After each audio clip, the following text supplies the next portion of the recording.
3 seconds early, people. We're here. And that's A little not premature ejaculation. Oh my goodness! God. We're only Okay, 5 John seconds. started. We were Only wondering 5 about- seconds into the show, man. Oh, There we are. man. Boom. Where's the drum hat when I need it? Welcome, Oh, welcome yeah. everyone to the Home Theater Hub, episode number What is 140. that? Although I will say this is Okay. episode 141. That Ike didn't count a number yesterday. So- Yeah, that was a special episode. I figured that would be like 141, 139-A. Yeah, something like that. Yeah. You can go into YouTube Studio on your channel and edit the number whatever you want. It's gonna stay that way.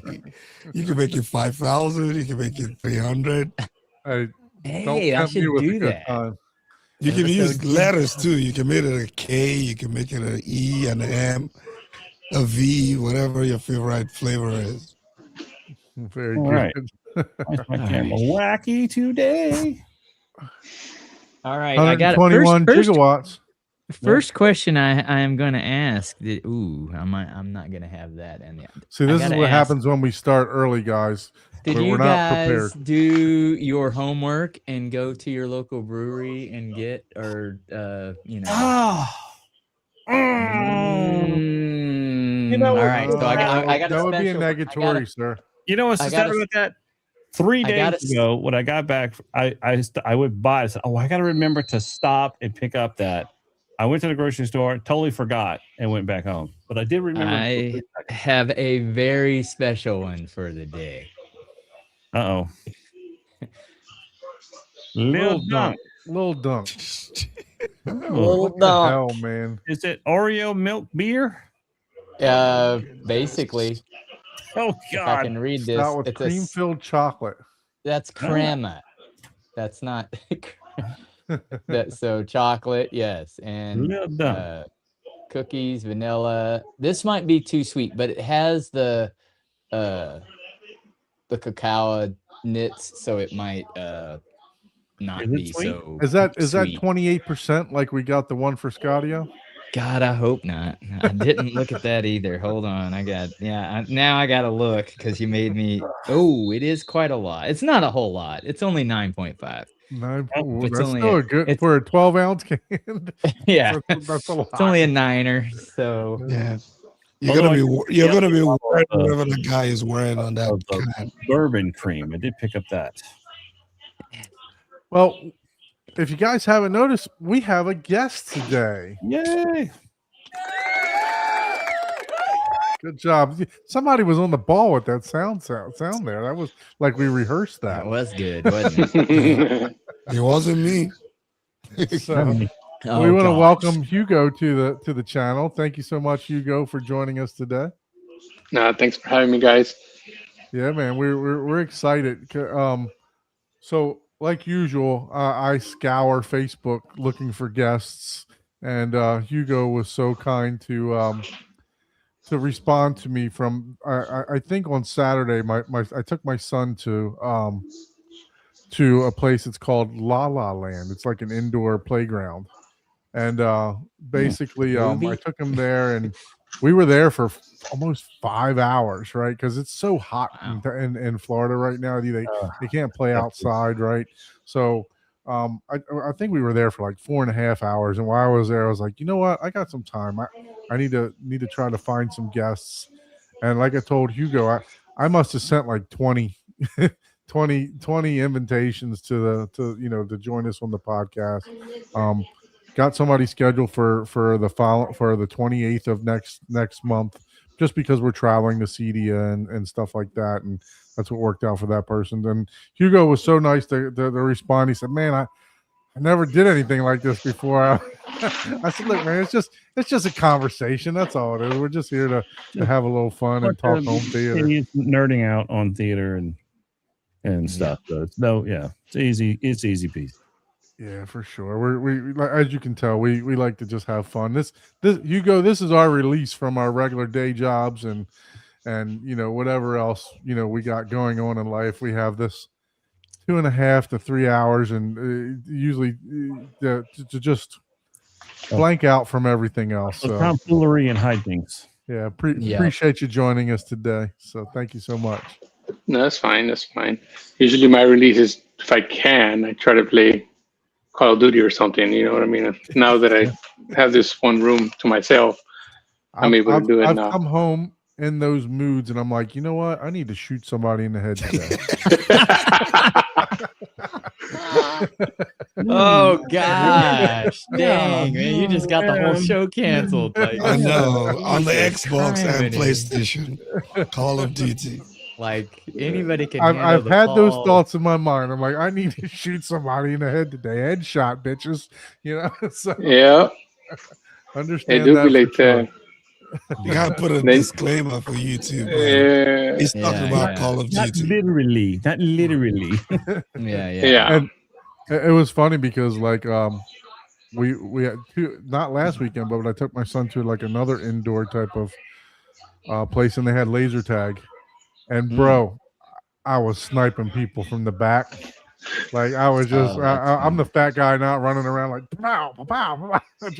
I was camping and sniping, man. So do you do a lot of gameplay in your theater there, Hugo?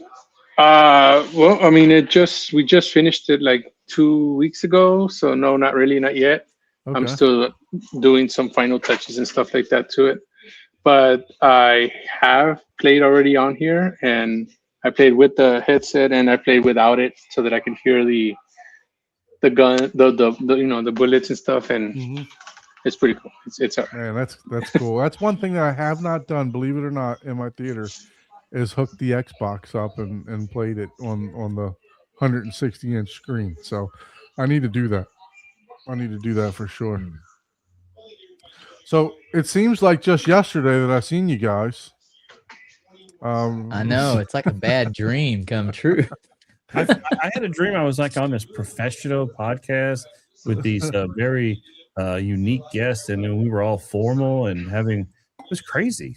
I tried to lighten it up a little bit in the beginning, but yeah. So yesterday, if you guys haven't tuned in, we had Sound Room 7 from Cedia on the show. So make sure you go back and check that out. As you know, all of us are making the trip to Denver. I think all of us are going to arrive on Tuesday, right? Yeah, the first Of next yeah, week. Yeah. Yeah. So I know I fly out about 8:00 in the morning, get there around 10. I think Ike's around the same time. Paul, what time do you think you're going to be coming in? I'll be in the afternoon. In the like- afternoon. Yeah. Yeah, I'm And gonna get Abe, there. are you going to be there already, or are you going? Yeah, early afternoon because I'm going to the CDM little welcome reception for CDM members they have in the afternoon. Mhm. So I figured I'd get there early so I can make that. You're going to drink some champagne? Yeah, I'm gonna, Some eat some- champagne.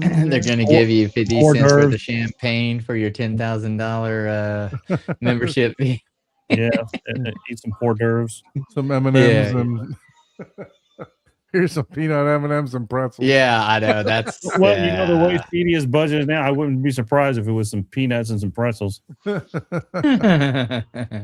Yeah, Right. man. We were talking about that. Some of the old timers I talked to, we've been going to CD for like 30 years. Like how different it was at the beginning to what it is now. It's just we kind of miss the old days. So It's an all-out Yeah. business now, man. Yeah, sales used to be that way too in the businesses that I used to do. Is you used to be able to entertain, your potential clients. Take them to concerts, Yeah, theater, movies. Now I it's like, oh no, that's too much. That's, and it's like I gotta say, maybe some people out there remember. I remember seeing when Noel Lee of Monster Cable hired Peter Frampton to play at this little small venue in Minnesota. The CD was in Minnesota that year, and he rented out this little club, and he had all the people associated with Monster and special guests, and we were one of the special guests because we worked with them on some dedicated theater for their headquarters, and we got to hear Peter Frampton play in this little small venue. It was amazing, and we got to meet him and everybody backstage. And I thought the saddest thing, Noel Lee give Peter Frampton a signed line conditioner. It was like just a Monster line conditioner. You're like, hell, signed by Noli. Peter Frampton gives Noli a signed guitar. I'm like, how do you compare those two? It's like I was like, that signed guitar is so it was that was the type of crazy stuff that used to be like that back in the day. Yeah. Mr. Sam Runco I don't know if anybody remembers Runco projectors. Of course. But Sam and his wife would throw these parties where they just go around just pouring shots of tequila, and everybody got a little Runco, a little tiny Runco plastic mug that was on a chain, like a rope on you, and you just go around filling that up all night long. And these were like after parties, like out on the floor after the show. Yeah. So I miss those. I miss those days. Well, it is a business now. It's these people spend a ton of money. I mean, I think like carpet for your booth or your event is like $10,000. A line for Ethernet is like $10,000 drop, and all kind of stuff. It's from what I understand, it's extremely expensive for someone to put a booth or an exhibit out there. So very expensive. The thing that we can do is just try to support them, because if not, it's going to go away, right? So you got to support them because they're spending a lot of money. Yeah, for sure. It was great to have Sound Room 7 on yesterday, and want to thank them again for allowing us to host that little press event for them. So thank you guys, appreciate that. So other than yesterday, Paul, how has your week been, sir? It was, good. It was good. I can't complain. I'm still getting roofers knock at my door like crazy. Oh, from the I forgot about that. Yeah, from the from the semi twister that's not a twister. Yeah. The roof is definitely damaged. I even, took my own little drone up there, and I was like, damn, that's a lot more damage than. Yeah, you definitely don't want to walk on that thing now, right? Well, the sheeting is good on there, but okay. It's the shingles are just destroyed. Like you can sorry see the fiberglass on underneath on many spots. So did you throw a tarp on there just in case, or what? Nah, it's not leaking. The underlayment, unless we have like just the weeks of rain, the underlayment will do the job of protecting from leaks. That's right. You were in roofing a while back, right? Yeah. A long time ago in my 20s, like as a summer, jobs, and I hated it. That was one of the worst jobs that I've ever did. That, and I did, and I was horrible at it because of my eyesight. Christmas tree pruning. I sucked at that. I didn't last a week in that job. I didn't know that. I was like, well, what do you mean? Like, it looks straight to me. It looks like Charlie Brown's tree. Here you go. Yeah. I didn't even know that was a job. Yeah, you have to go along and prune all the ends to keep them from, to keep sprouting. We had to separate all the M&Ms, or else they wouldn't go on stage. Yeah. There you go. But anyways, yeah, there's certain jobs that I was. Fun facts about Paul, I'm telling you, man. He comes up with shit every week. That is, and in my defense, most of these guys were like, country, 280-pound, cowboy kids saying. We now know if you need your Christmas tree pruned, don't call. We have to find a Christmas tree and set it up when we go to Cedia this week. And my grandfather was so disappointing because he's like my great grandfather, because he's a big dude too, but I'm like, dude, I'm micro compared to these guys. And compared to him, he was like 6'6" and tractor mechanic, worked on a farm. But the better half says you're a jack of all trades. Yeah, well, yeah. Sometimes I even annoy myself. I'll stop at the jack. I'll say something, and then it's like, that's not. And then later, something will happen. People will be like, "Holy shit, he was right!" Like, there's no way. Claude Even I'll be like, Claude just responded to 5 Christmas tree pruning ads for Paul to apply to. yeah, no kidding. That's gonna be the advertisement that I get. You know. Do you also prune artificial trees? Artificial. What about bonsai? Could you go there? Oh, gosh, man. I could Oh, probably look do at that. this. That's a little more intricate, and you know, I mean, shoot, the damn tool weighed more than my arms back in the day. You know, Jesus. Yeah, I didn't start doing the whole protein and working out 3 or 4 times a day until after I graduated high school. So I was much smaller. That was an interesting fact, though. Fun fact. That's a fun fact for I sure. do like that fact. That's an interesting good one. All right, Mr. Ike, how can you top that?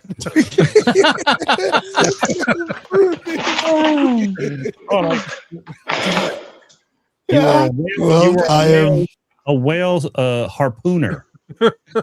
I know, right? Like yeah, spearfishing or Ike's like, something. you man. know, I back sharpened harpoons on a boat in Alaska. Yeah, there's no way I can top that. But yeah, it's been a rather slow week for myself. Busy with work. Back to soccer practice today, so just got back from that. I There were haven't no ran sprints, I haven't ran all summer. No sprinting today. I'm not pulling no muscles, man. Nope. But yeah, it's been a very slow week for me, so I'm just looking forward to the show and to the rest of the weekend. Very good. Mr. Abe, how was your week, sir? It was good. I got back from California last week. Got a chance to see Scotty O finally live and in person there. nice. They're not being a lot taller than I thought he was. He's taller than me. I was like, wow. I was like, yeah. So we met up in the Manhattan Beach, found this little place, had a couple drinks, just talk shop for 2 hours. It's like same thing we talk here, we talked over there. I was like, we should talk about something else other than theaters. But we had a great time, man. We had a great time. It was good to see him. And then we, then also while I was there, I got a lot of work done for this job. We finally finished it up. So it's everything turned out good. So happy to be home and then turn around again and go to Cedia. So Cedia in 3 days, right? Is it 3 Yeah. days? 3 days. Yeah, I was here. That's like my 3rd day back. And then next week we go Cedia. So a little bit of a break. Get to see the family for a little bit. So how about you, Hugo? How was your week, sir? I know we're just getting to know you, but how was somewhat exciting. And one of the things that I did today, and it's funny he mentioned roofing because I decided to go ahead and my shed that I have back there, I wanted to make it solar powered, independent, like off grid. And on Facebook Marketplace, some lady was selling her. I guess she had a contract with like a big company, and I don't know. She said it didn't work out or whatever, but she had 50 solar panels, and she was selling them on Facebook Market for $75 each. Jeez. I got them for $60. I drove to her place. I picked up 8 of them, but I only used 3 so far, and I connected a battery out there, and it actually works. And we were able to disconnect it from the house. We killed the power to the house, and then we were on the roof or in the shed, and now it's running independently. So that's awesome. I monitor it every day on the app just to make sure that it's working and making sure it's not overheating and stuff. So that's pretty. That cool. was something that we did earlier, and it powers the back gate. So now it's always, even when we have a power outage here, but the gate still opens instead of not being able to open. One time the light went out and our cars are back there. We couldn't even leave because it was an electric gate. So yeah. How much wattage is just those 3 panels producing? They can get up to 1,100 watts, and usually by 1 o'clock in the afternoon, I'm already at 100%, and it's averaging from 1 to, it's like every hour in the morning it starts progressively going up, right? So it'll start like at 100 watts, and then 200-300 watts, and then 600, and it goes all the way to 1,000. And when I saw that it reached 1,000, that means like, yes, they work. That's You know, great. because you're projected to get 1,000, but it doesn't always work that way. Mhm. Yeah, it's So So- Ike, there's a whole Ike, science to that. Hugo lives in the Texas area. I don't know where do you? Okay. So No, we're like 12 hours apart. Oh, okay. That's how big Texas is. Yeah. Where are you in South Padre? That's the only place Yes. on Yeah. South Yeah. Padre? Yeah, I'm like- man. I'm like 30 miles away from there. You gotta fly to like, that place. I've driven Yeah. to South Padre a few times. Like, yeah, that's probably the only place It- that is. There's a couple of places, Yeah. but yeah, South Padre is 12. Realistically, it's about 10 hours or 9.5, right? Yeah, If you don't stop. stop and you don't go Stop, pee yeah. or do anything. But if you got kids and you got to stop and That's You 12 might hours. as well gonna- spend the night somewhere. Yeah, yeah, the few times that's a I've 12 driven, hour. the few times Yeah, I've driven is eat. 12 hours. Yeah. Wow. Yeah.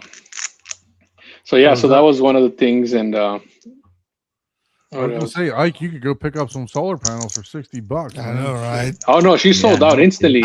I asked her. really- I I guess so. I regret not buying more, and she sold out. By the time I sent her a text message 2 days later, she goes, "I'm sold out." She I sold would've all just 50 bought of them them all. right away. I know, Sold them but- all and sold them for triple. I had to find an excuse to tell my wife why I'm spending, that much money, $60. Right. And she goes, "For what?" And I'm like, "Well, it's because I know what I So want to what? do with it." But to try to explain it to her and literally, like, this is what it's gonna do. That's why I had to be finished to be able to show it to her, because it just wouldn't With work that out. with that kind of deal, it does make it worth it. Hey, look, Rancho Viejo, that guy's like at least 5 minutes away from me. They said he Wow. lived there in There you 15 for 15 years. Yeah, Imagine. yeah. Nice. Mayak Flats. That makes sense. Mayak boat. I used to have a boat, a Mayak boat. Not anymore. Okay. Very good. Well, glad to hear that you had a decent week. And if I need to talk solar panel, I know who to talk to now. I know, so. right? I mean, you already got the app hooked up for like a. Did you have to pay for the subscription for the app or anything like that for that? No. Nah. No, because the solar panels are connected directly to the battery itself. The battery is the one that has the app. Ah. Ah, Yeah. So I have. You had to buy it's that called battery the. separately. Yeah. So it's the Solix Anchor 3000, the F3000, mm. and Does the battery already have the converter and everything built into it? yeah, So you it has it all can- built in. So you just simply connect directly to Okay. the gotcha. battery itself. All right. I might So have these to panels, invest in what this. kind of something days like- How much was the battery? We go into the battery. The battery, that particular one that I have is, I believe, like $1,200 or $1,300. Okay. Mm. Yeah, so it's pretty pricey. It's pretty pricey, but it's got wheels and everything, so you can drag it around the house and plug in everything when the light goes out. I mainly got it for whenever the lights go out here, because the lights always seem to be going out. So that's why I wanted to get it. But then when the opportunity came up to buy those solar panels, and I'm not currently using it, I was like, well, let me try it, and it worked. So Nice. I basically have to buy another one, is what I'm saying, because now that one's Now, did the battery you get, is that a lipo battery or is it a lithium, or do you know? no, I don't know. See, I can't remember what it was. I know that it's similar to what you just said. Let me see here. You got me on the spot here because I don't know. Sure, I need to No, hook no up problem. one of those No so that I problem. can. I was just so that I can, because the new lipo batteries are like super. It's very efficient. Yeah, So and, this- and it's power wise, they're Don 1,000 wants times to more be able to efficient. power his subwoofer with solar. man. Exactly. Yeah, that's Don needs an off grid thing so the power company doesn't complain from draining the Mhm. system. Well, draining the What I grid. ended up doing one more thing. I did buy another little battery from them that also connects to Wi-Fi, so I actually have it here in the app, and it powers my seats, so I don't have to have wires going across. You know what I mean? Because my wife is like, I don't want to see Yeah. wires going across. Right. Right. So I literally put it right behind the seat, and I just took it out and plugged it in, and that's it. That's how I power my seats. So I don't have to be worried about. The battery will last me like about 2 weeks. The way the seats basically use it. Mhm. So whenever it does start dying down, like when it gets to like 10%, I'll just plug it into the power and it charges back up. That's awesome. That's Yeah. pretty cool. That's cool. That's I'll cool. show it to you guys later so you can see it. For sure. I'm glad you guys had a great week. Obviously we had the show yesterday, and like I said, I took my kid Saturday to this indoor playground, so I had a good time with him there. And in between, while he was running all over the place, I was sending out invites for people to join the show, and just busy with work. So I'll say I'm going. You know the saying, "Rags to riches." I'm going for riches to rags this week. I didn't watch very many movies this week. It's not 6 like last week. So I only got a chance to watch 1 3/4 movie, and I was trying to finish that movie right before the show, and I was like, I was texting Hugo. I'm like, hey man, I might be a little late. I'm trying to finish this movie, and I looked at it wrong. It said an hour and 53 minutes left, and I had already played 50 minutes of it. I'm like, Jesus Christ, how long is this movie that I'm watching? You could just rule me out because I watched 0. Oh man, man. I watched a couple on the airplane, so I got some. Yeah, I'm sorry. Oh, hey, there you go. Now, did you have your own headset, or did you? Actually, I like now that on the airplanes you can Bluetooth to the monitor. Oh, So I have my Sony headphones and I Bluetooth to the. You know what I'm so tempted to buy for this trip is the X-Real glasses. Basically, you put the glasses on, and it projects a 150-inch screen in front of you. Yeah. Well, that might be fun. Yeah. And they're only like $250, man. So you literally just hook your phone up, and I got a 4-hour flight to Cedia, so I could definitely take in something. You connect your earbuds, or it's got its own speakers. Yeah, man, I'm really tempted to buy one of those. So before we make the trip. Oh yeah, that'd be cool. Yeah, watch a big old screen and look like a nerd in the seat. Yeah, Well, I get on the plane and the only thing I do is sleep, man. You could Regardless of the just bring time. your Meta goggles. I don't have the Metas. I wasn't paying that much for those things. Which one is this you're saying, Don? Which one? They're called X-Real glasses. Okay. So just as a movie player. No, so it does everything. You can hook up anything up to it. Your computer, all that stuff. I'll have to check it out. It's literally like watching Total Recall. Like, I mean, you move screens around and shit, and lock screens and all that. So it's like the Apple, whatever the Vision they Pro, call whatever. Yeah. tried to do, but with just regular glasses. Now, how many millions of dollars are these things? It's like $250, I think. $300. Oh, It's so affordable, man. So yeah. and it actually has like so you don't have to wear your glasses on top of glasses. It has like focus too. wow. So, Give it out. Give us a review of that. That'd be interesting. Kind of For curious. sure. I've been kind of curious about that. I never really dove into that area, but I am kind of curious because I think for an airplane, it's a great opportunity. Mm-hmm. You know. Yep. Yeah, for sure. They look like sunglasses. They really they do. They look just like sunglasses. So yeah, I paid for the extra leg room, so I'm all the way up front. I'm not in the business class, but I'm like upper economy is what I don't remember any of those having that much more. Like, I'm like, regular and business class is like. Yeah. I'm like, what? I got lucky because I had some points and I went ahead and just went and got first class because I used the points.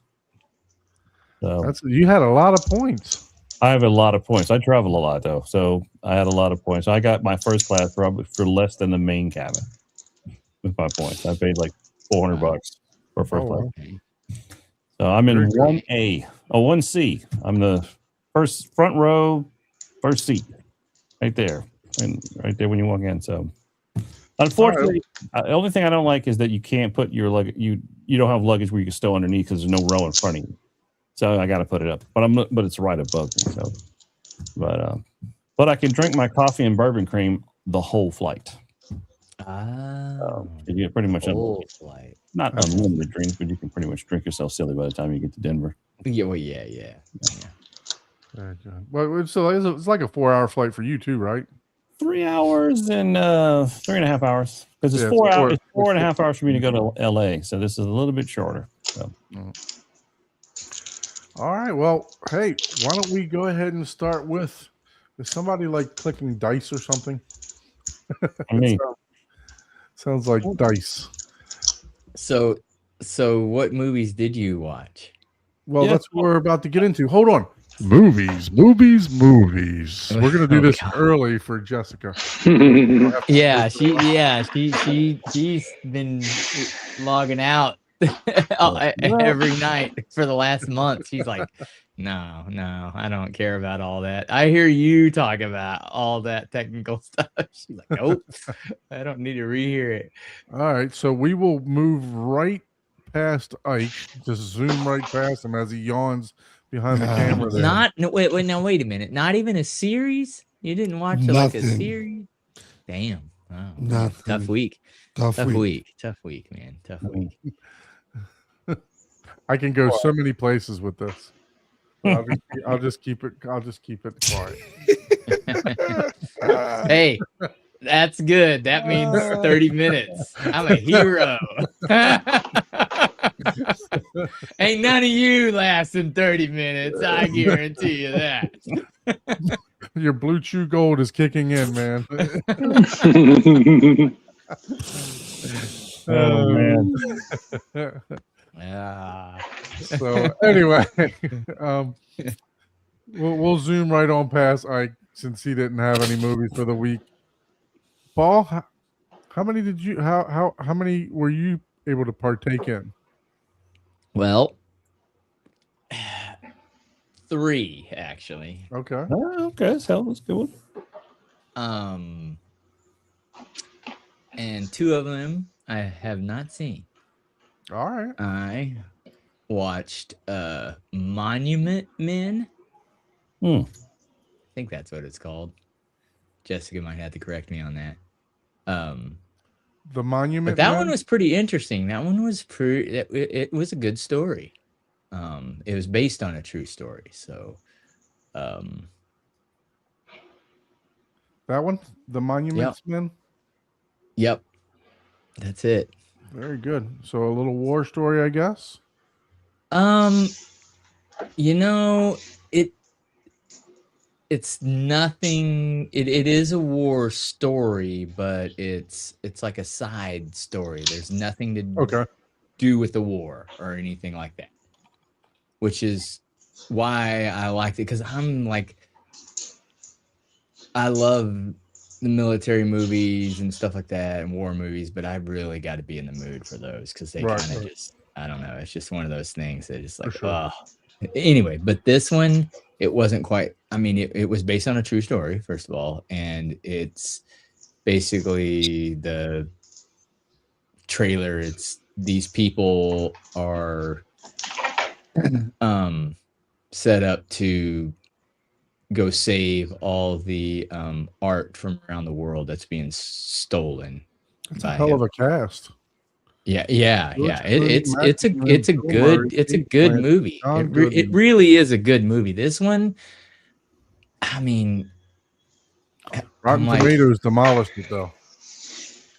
Yeah, I'm like a 7 on this one. Okay. Like, because it's just a little bit. I get why some people.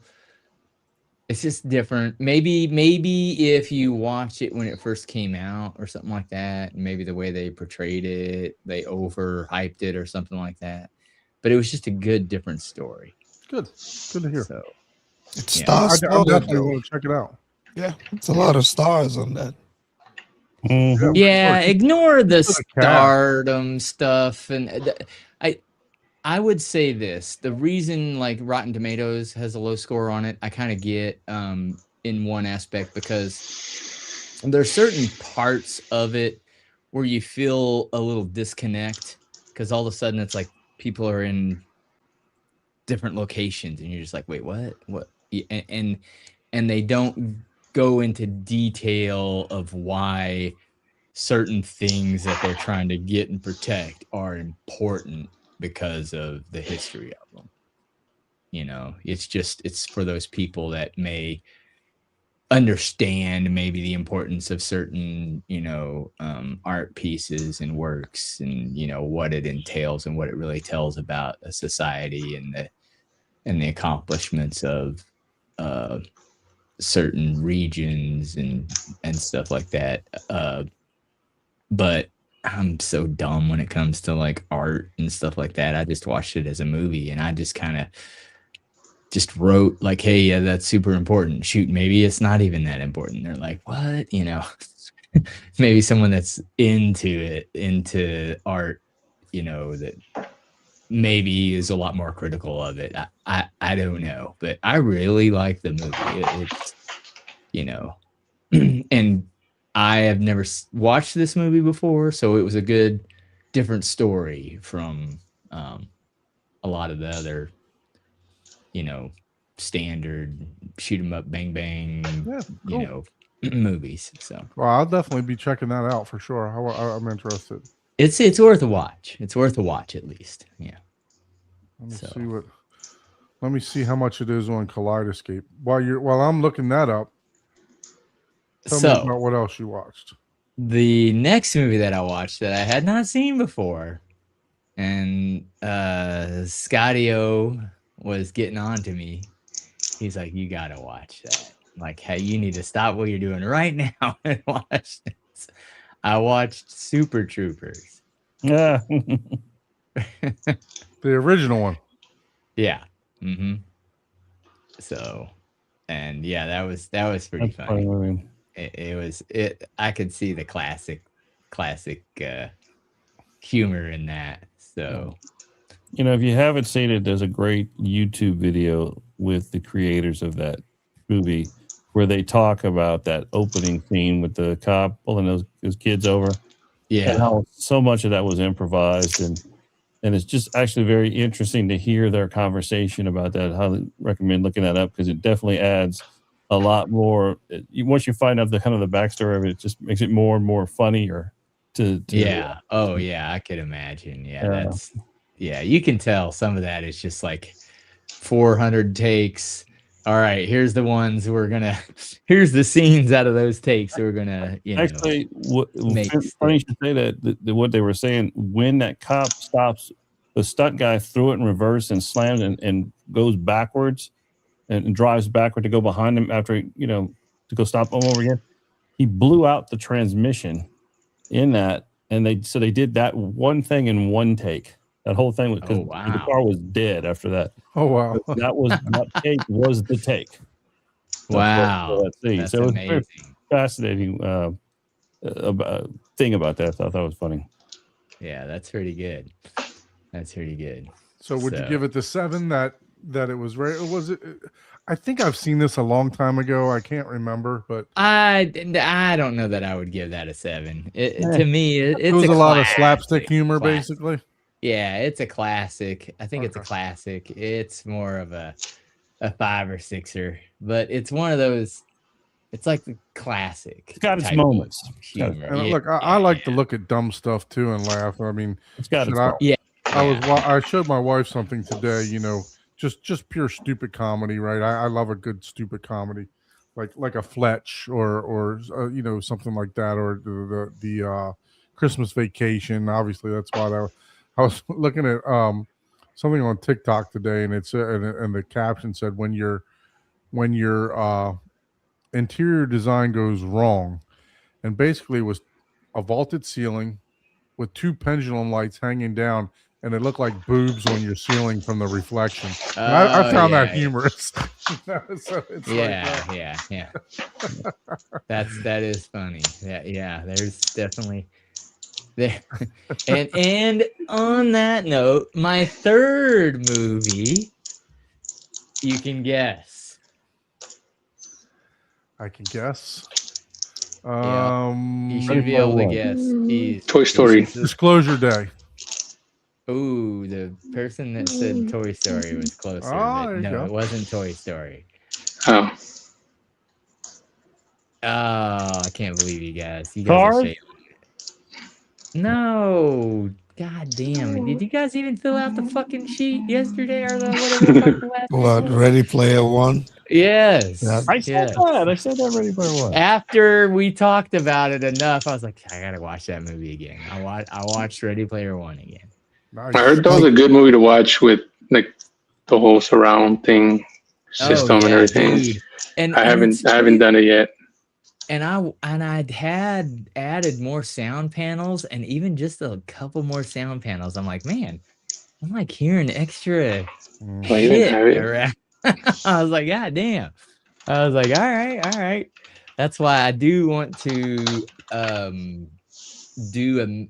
want to go ahead and just do a mini theater with like a large OLED. Fuck all the brightness war projector bullshit and just go with an OLED because it's just me and Jessica, you know, and I know that and we know that. And it's like I do like the 150-inch screen though. That is pretty.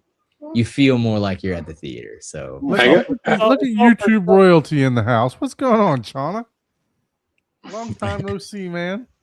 yeah, it's gonna be larger than you know than a 9-inch. How far are you sitting back? 'Cause it's all perspective. It's all viewing angle. So how far back Yeah. is the screen? Yeah, for sure. And then I'm gonna make it to where like basically I'm gonna try to make it to where every it's almost like I'm wearing headphones, you know, all my Atmos and my surrounds are all gonna You're gonna be need that Storm 32 that we talked about yesterday. Mhm.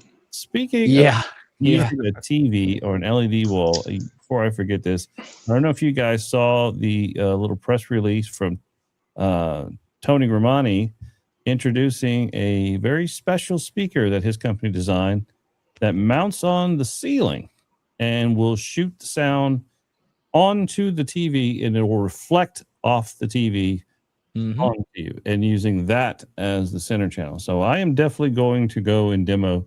I could see that working because remember how Hey, I did you're my bouncing Atmos off the ceiling, so what's the difference? yeah, Yeah, I so- did my mains for a while angled straight up, and even my system it knew exactly how many feet it was away from the Well, bouncing knowing and him then and coming how back. critical he is, it might be something pretty amazing. So I can't wait to go Yeah. see what that is. That 'cause, will be I know he's pretty. critical.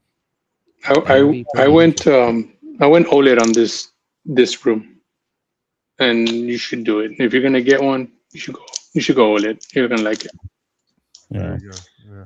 Well, yeah, he and somebody mentioned in chat he's done that for a while, but apparently he's got a new maybe It's like a something patented new, design. Yeah. new update to the design or something that he's going to be promoting at the show because he sent out the release about it. But yeah, I didn't actually know he was doing that, so that's definitely something I'm interested to see because that is becoming more of a thing. For sure. For sure. Yeah. So Abe, how about you? Were you able to partake in any movies this week? Yes, yeah. So on the plane, I finished on my first trip out to LA last month. I started watching all the John Wick movies. So I watched 1 and 2, and I started watching part of 3. On this trip out, I watched 3 and 4. So I got to see the whole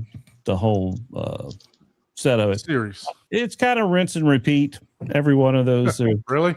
yeah. So I was like, once I saw one, but the first one was good. I understand that the dog got killed and he went crazy, but the rest of it is kind of rinse, but it's still fun to watch. It's still you don't have to turn on any brain cells. You just have to enjoy it. You know, you don't have to think. You just have to enjoy all the action and stuff like that. It is good. So I enjoyed it. The other movie I watched, which actually surprised me because I realized now I shouldn't have listened to all the bad publicity. I should have just ignored it and watched it for myself. But I watched Michael, story about Michael Jackson. I actually purchased that. There It's was surprising. bad publicity for that. Oh, there Yeah. was all kind of bad publicity about it. It didn't go into the whole story of his life and all the bad shit he went through. It really Setting up just for part 2. concentrated- That's fine. It really just concentrated on like the first half of his life. But you know what? It was good enough. Like, I mean, if it just standing alone as a movie, as a film, as a production with writing and acting and music and just looking at it as a movie, it was done very well. It sounded good. It looked good. And if you were a kid of the 80s and you grew up with Michael Jackson and music it was done very well. The other thing I liked about it was that one thing that Michael Jackson was done, he was very professional in the studio. He was a perfectionist in the studio. And I did like that they kind of went back and hit on how he was in the studio or how he was in his business meetings with people. He was a different person than what he was like in his private life and stuff. He was like, because he grew up on the stage. So it's almost like he matured there, but did not mature personally. So I thought the movie was pleasantly surprising. It was good. And Jafar Jackson did an amazing job portraying him. So, I mean, I had no expectations when I watched it, but turned out I liked it. You didn't get touched whenever you watched it? I was going to go there, but I'm like, you know what? I think might as well. I mean, we all know. No, it's a good movie, man. Yeah.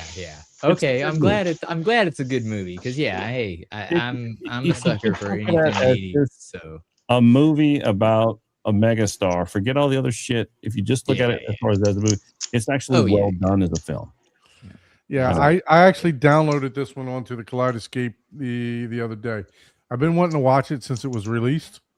However, Kaleidoscape was very proud of this movie for quite some time. So I received a notification from Kaleidoscape in my email saying, hey, one of your movies on your watch list has decreased in price. Yeah, I would imagine how that works, right? I would agree. Part 2 would be a lot darker. Yes, I get it, but the movie was good on its own. See you later, Shauna. Thanks for dropping in, man. We got to come on the show sometime. Anyway, so, yeah, no, I figured I'd get some flack for that one, but I watched it. I enjoyed it. I can't. I have been interested in that movie because I love the music. The music. Oh yeah, and it was and imagine in a theater. I mean, I heard it on headphones, and it sounded awesome. But imagine in a theater, just the quality of the sound and the how, and these were some pristine recordings of this music for the film, and so it's got to sound great in the theater. So what Shane Lee he reviewed this and it kind of spoiled it for me also. He said that it really didn't come alive till almost the end of the movie with the sound and everything else like that. Is that correct? Like for they really kind of brought it home, and because they just kind of really they were like kind of the peak of his career, the concerts, and just how just ultra famous was. And they had a lot of they had redid a lot of the concert footage of him on stage, and just I got to imagine it's got a sound of that must have been really good. So yeah, I mean I heard it on headphones, but yeah, I think it came alive more toward the end because there was a lot of music, concert video footage that they did at the end. I think was pretty good. Anything else you were able to watch? No, that was it. No, other than the John Wick movies and that one, that was pretty much that filled the flight. Well, Hugo, we're going to move over to you because I'm going to go last, but you talked about demo movies, and I got a stone cold demo movie that has got to be watched. So what about you, Hugo? Any movies that you were able to partake in your theater this week? Yeah, we watched the new, what was it called? Finding El Chapo or something like that. Oh yeah, on Netflix. Yeah, on Netflix, yeah. Yeah, we watched that one, and then The Last House. Okay, that one was pretty good. As far as the audio on it was pretty good. Yep. The audio was fantastic. Yeah, we watched it here, and like I mentioned, I just barely got this thing set up like 2 weeks ago, so the movies in here are somewhat limited at what we watched in here. Mm-hmm. But the one that I want to see now is Michael, because I'm pretty sure it's going to have some good audio on it, to be able to enjoy. But the Last House it was good as far as audio concerned. No, it was fantastic. It's really good. The story, I'm not too happy about. It's like Quiet Place with water. But, I was like, yeah, exactly. But the sound was. This is the one that I talked about maybe 2 weeks yeah. ago. That's why I was like, I feel like okay now. Yeah, he talked He's- about it a couple of weeks ago when Yep, I I totally watched forgot. the videos. When I was watching videos, he talked about this movie, Yeah. but I had That's already right. seen it. It's like Quiet Place in the Water. So, but yeah, Nope. no, So it's, all you hear is goo, goo, goo, goo. so yes, to demo your system, 1000% watch this movie and be surprised at how good Netflix sounds. Wait, this movie, The Last House? It's not Yeah. The Last House. It's called. I think I got it typed in wrong here. I thought you were going to say Cars because I know you were. Oh, Evil Dead Burn is another one that I watched. It's just called Last House, not The Last House. Oh. The Last House. It's not Netflix. the second Yeah, to the last house. That's it. I guess The it is The Last. Last House. Yeah, it is this last. Oh one. yeah, because there's the arm coming out of the chimney. Yeah. And it's That's 6 houses Oh. down from the first house. Supergirl is another one that I watched in here. How did you Oh, like that? how is I'm that? interested in that. Yeah, We watched. It wasn't as bad as everybody says it is, but then maybe it is. I'm looking at depending it on- as like an action movie. You know what I mean? Like Fast and Furious 25. Maybe I I'm not should trying to look get at like nostalgia from it or anything like that. No, it's not like that. It's. But you know what? I mean, I don't know if you've seen it or not, but I think I'm gonna give it away if I say it. It just reminded me of a John Wick movie, but not Okay. in the action part of it, but the whole part of how John Wick becomes John Wick. Mm. They Okay, well, The they kill backstory. they kill his dog, right? And then that's how he becomes John Wick. yeah, Yeah. but And, probably for the bad guys instead of Yeah. yeah. John Wick. when he- And this movie kind of instantly reminded me of that. I see. Yeah. All right. Well, thanks for adding some movies to the show here. So Oh. Nice. I have been watching some series that I forgot that I've been watching once Paul mentioned series. You serious? So yes. So I have actually been watching this on Netflix, and it's pretty damn good. I gotta admit. It's about restaurants that are chasing the Michelin star. And those of you that okay. don't know what the Michelin star is, that's actually the tire company giving out stars to restaurants. And I had to do some research on this. Basically, the tire way back when Michelin first started, they put out a whole magazine on places to eat and stuff like that, where for travel. They were promoting traveling, obviously, because people driving on their tires, right? So man, I really enjoy this. If you enjoy watching like anything to do with food prep or Now mean, what series or what it's it's called on Apple TV? Yeah, it's on Apple TV. It's called Okay. Knife's Edge, Chasing Michelin Stars. So basically, there are undercover people that go and judge the food, and they decide whether or not a restaurant keeps their star, or they earn a star, or they go for 2 or 3 stars. Yeah, Yeah. 3 And, I stars the max, right? Yeah, 3 stars is the max. That's- Correct. that's- Yes. And It's been a while since I've watched any of this kind of stuff. yeah, but- so look, I mean, I have a favorite restaurant that I went to in Tallahassee, and a lot of people hate it sitting at the bar, but I loved it, man, because I would just watch the orchestra that just happened behind the counter, and just the sheer, what it takes to put together a good meal, and put together how synchronized everybody just has to be when the poetry of the For sure. business and the culinary arts. Mhm, Yeah, for sure. that's I it. loved it, man. All And just for me to shovel it down in my mouth. Yep. Yeah. So yeah, no, I recommend this series if you guys like anything to do with cooking or eating. One I love of eating. our favorite things to do is to dine at different restaurants and try different stuff. So as That's you can cool. tell, I'm a little overweight, but Yeah. so yeah, so I would definitely recommend this. It's on Apple TV. Take a look at it. It's very interesting. Super high pressure for these people trying to earn these stars and stuff like that.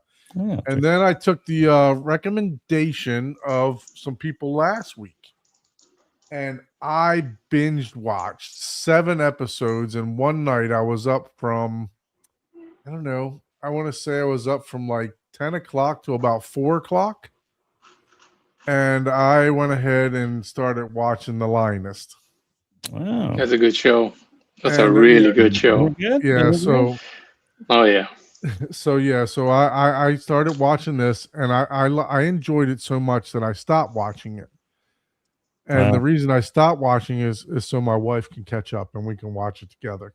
Oh. So she actually got called up today. She was off of work yesterday and today, so now I can't wait to start picking it up and watching it with her. So it's gonna be a good show to watch for sure.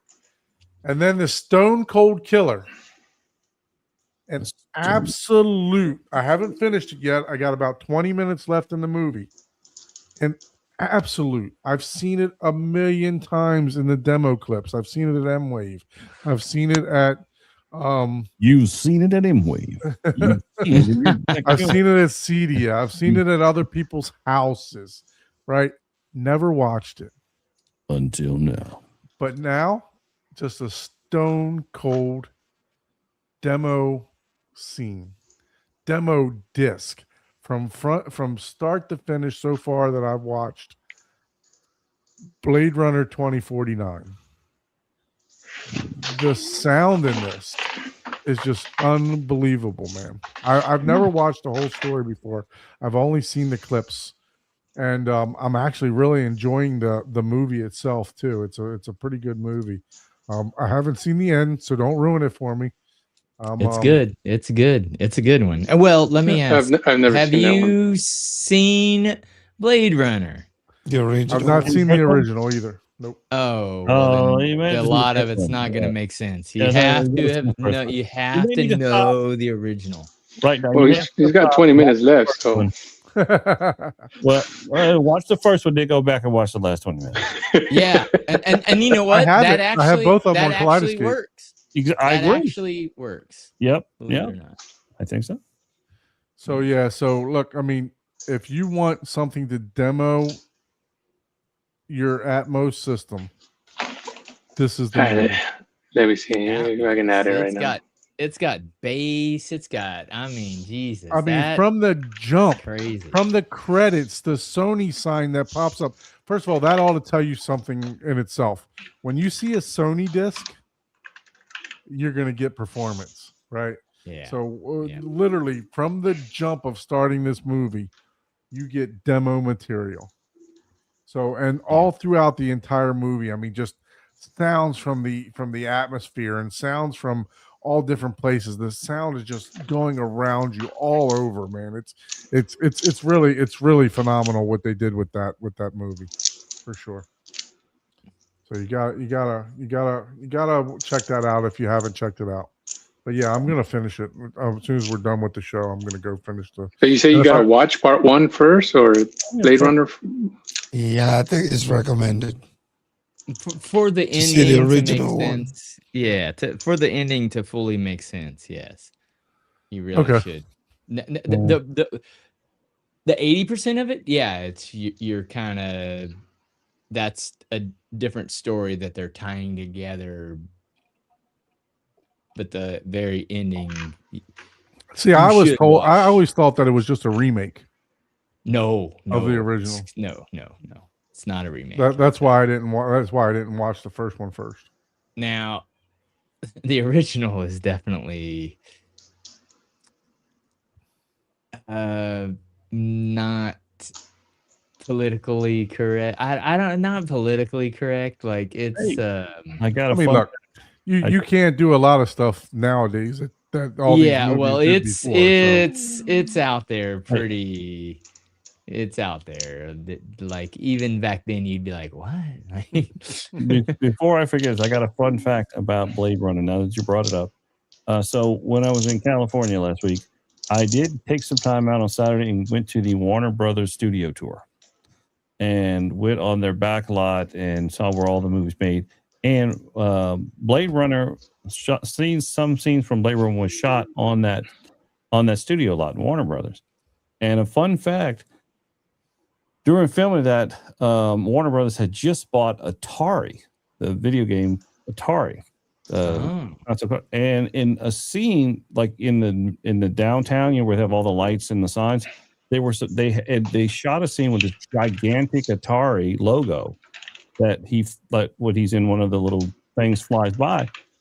They took it out because of some issue or something that was supposed to be in the movie. Atari logo. Yeah, I read something on that. This was like a 4-hour movie that chopped down to 3 hours. Yeah, so I was like, I saw parts of where they had, the streets that don't see any remnants of anymore. But I forgot about. I did start watching. I finished watching. I told you series, and I forgot. We started watching Reacher. I was not impressed with the first season at all. I'm on the second season. Look at Ike. Yeah, it's already better, but yeah, I'm like, man, I don't know. No, I think it's a general consensus that the first season, the second season, not that good. Like, no, I think everyone enjoyed it more. The older, I guess. Yeah, I like that. The first one was great. You see, I wasn't that. I was like, see, that's like I always talk about Breaking Bad. I cannot get past the first 3 episodes of that show. You get Breaking Bad is amazing. It's amazing. I understand, but I've tried watching it 4 different times. No, man, not get give it a chance. The first 3 episodes. It is so slow and so drawn out. You got to give it some time, Don. I'm telling you, the show you will get addicted to it. You got to give it some time. I thought the same way. Man, that's what people said about Game of Thrones, and I fucking watched that whole goddamn thing. I Game was of Thrones is. Dude, what the fuck, dude? Are you serious? This whole thing sucks. To Breaking Bad. Breaking Bad. Game of Thrones is like number one. Way above. You got to give it a chance, Doc. I'm telling you. Yeah, I'm not a series. I'm not a series watcher. No, I mean, I feel the same way about Breaking Bad. At least I finished the first season. I haven't touched anything after that. For Breaking Bad. And I did finish watching. Better Call Saul was actually really good too. I enjoyed. I've watched Better Call Saul. And I did finish watching Ghost in the Shell Committee. 2026. What's already out. They haven't released the final episode, but it's if you're an anime fan, you'll probably still enjoy it. But you have to be an anime fan. Like, you gotta like the fan service, you gotta like all the stuff like that. That's kind of dorky things that unless you're into anime, you won't even know. Like, if you've never seen anime and you watch it, you'll just like, what the, but if you know all the fan service things that they do throughout the years and what's considered, that you'll enjoy it. Me, I'm not big on that. And to me, it took what was an original good anime series that was a little more serious and storyline, and then just made it into a true cartoon anime version of it, which isn't a bad thing. Like I said, it's certain fans of anime will really like it, so but it's just not my cup of tea. But I'm gonna have to watch it. I already watched friggin' almost the whole damn thing already. So I think there's only gonna be 1 or 2 episodes left because I've already seen, obviously. Yeah. Oh, if I could say something, sure. Go ahead. What drink you got there? Oh, let me bring it up here. Oh, zoom in on this one. Monkless Belgium ales. Hazy day in, what's it say? Brussels. Yeah, I like that the day is hazy. It's like the wording is hazy too. Yeah, exactly. This is finally a non-fruity beer. I don't know where the hell he finds Who was the muscles from Brussels? No, I was gonna say that the other movie that I got to see here this week was The Dark Knight. Ah, there you go. Yeah. Yeah, I finally got to see that Awesome. one. I mean, I've seen it a long time ago, but not in here with Not my in new the theater, setup. Hey, it doesn't have to be a Yeah. new thing. It's like No. that's And then what makes it awesome, especially for your own home theater. You get the to next one that I got lined up is Deep Water Horizon. Oh yeah, you got to Ooh, watch that too. that's Yeah. got the bases. Yeah, we can I- give you a list of about 100 of them that you got to watch, man, for sure. Yeah, I gotta watch. Like I said, I got less than 2 weeks in here, so I've seen a lot of movies. I just haven't seen them here, and I don't mind watching them again, especially Yeah. if they were good. That's what you're gonna do. You're gonna end up rewatching a lot of movies. My new movie backlog is so full, and that's because I'm going back and just rewatching old movies and old classics. So we got a comment in the. I was just going to highlight that, so I don't know who jumped ahead of me here, but we got a comment from MKH Audio. Lumigen, can you guys explain it and how useful and makes a big difference? How this will be useful and makes a big difference. So I said this on the show yesterday. If you haven't watched it, we had Jim from Lumigen on. He's the one who founded Sound Room 7, Paragons of Home Theater for Cedia. And I said this on the show yesterday that Lumigen single-handedly is the biggest game changer in my rack, in my system, hands down. So Lumigen is a video processor that if you have a projector, I would say it's 100% necessary. Right? Basically what it does is it adjusts the tone mapping according to the output of your projector, and it changes, it actually downgrades the HDR and the SDR, but it changes it into a higher bit rate and a higher like a Rec 2020 type of thing. So it actually does process the video and make it a lot better than the signal that's originally there. The other thing I would add, go ahead, Paul. So the way that I equate it for the layman's term is like on my Epson, right?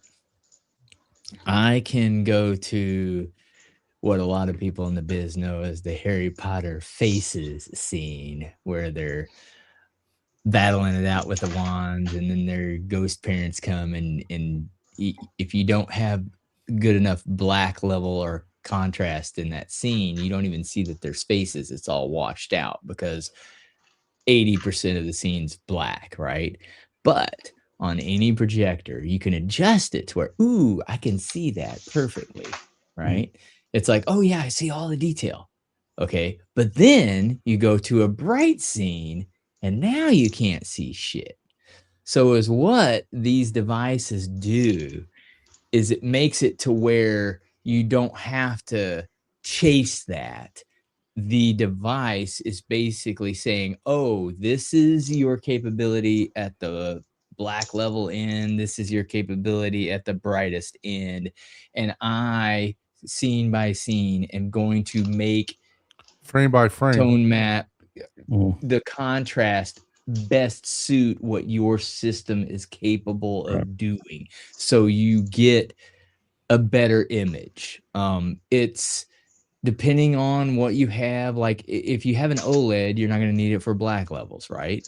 But unless you have a really high-end OLED, you could still benefit from even that, from the super bright images. Not so much, but projectors, yeah, they benefit from them. Even some of the higher end projectors, just because again, it basically some of all of them frames your it frames your settings. Basically, it's like it rolls the settings at the best level from this device. And that's why you got to program it and tune it, you know, per device. It's not like you just plug it in and it works. It has to be like, oh, what do you have plugged in, what's the device, and Well, you shoot. actually feed it what your projector can do. Well, and right? I was going to Yeah. say another way to Yeah. say it, well, to say it the way I've always sold it. The video processor is married to the projector, so they're a married couple. So you're going to calibrate that and set up that video processor for that projector. So they become a team. So when you go set everything up, and the best utilization of a video processor, run all your video sources directly into the Lumagen, which also allows you to independently calibrate for the source. So if you're using an old school legacy product like a Laserdisc or a DVD on input 1, and you're using a Kaleidoscape on 2, and you're using a DirecTV satellite box on 3, you can set up and calibrate those inputs independently in addition to your calibration and your settings for that particular display. So it really will run interference. So no matter what you throw at it, it will make sure to optimize anything for the absolute best reproduction on that display or on that projector. Mm-hmm. So it really becomes kind of married to that projector and does a great job of handling all that. And then you would run it has a secondary HDMI audio out, and you can run that to, that's even how Lumagen recommends it best being utilized, so that you can have even more control over the calibration by source, which is different from MadVR, which MadVR, all your sources go into the receiver. You do all the switching of the receiver, and it just takes care of it on the output side to the projector. So there is a different kind of topology in how these two are. And they do the stretching and stuff like that. Nonlinear stretch, yeah. So he came back with MadVR versus Lumagen. Yeah. So look, I think MadVR. I'm a Lumagen. I own the Lumagen. I will say the Lumagen is not for the faint of heart, right? If you're not computer savvy, it uses the older one uses old. It uses very technical terms. Right. It's not a GUI interface. Nice. If you're an But engineer, the new one is the new Artisan is going to have that capability. That's true. We're going to see it at CDI. I can probably better answer that question next week when we come back. The only thing that I would know off the top of my head is I know the MadVR has the subtitle stuff. Yeah, I was going to say, like, I like Lumagen. I don't know if that's a good or a bad thing for you. I'll answer this because I've used both of them for years. Lumagen makes a solid product, excellent in its actual core duties of video processing, of noise reduction, of dynamic tone. Excellent product. But MadVR also, I think, does a phenomenal job and has these extra benefits of definitely, for one, the subtitle. I love what I do scope projectors. And the extra price, though. Yeah. So you got to keep that in mind. It's like, okay, sure. Yeah, I genuinely like both, but I genuinely like both. Exactly. Both are great products. Absolutely.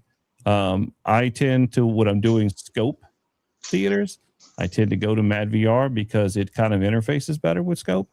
If I'm doing 16:9, it's kind of up in the air. I can do either one. Both are excellent products, and they both have their strengths and weaknesses. Matter of fact, I think you did a theater with one with the video wall and one with the projector, right? I did. We put a Lumagen outside in the game room on a video wall, which we will have which in a couple months. At the end of this month, end of September, excuse me. We are going to go back and calibrate that Lumagen projector on that LED video wall.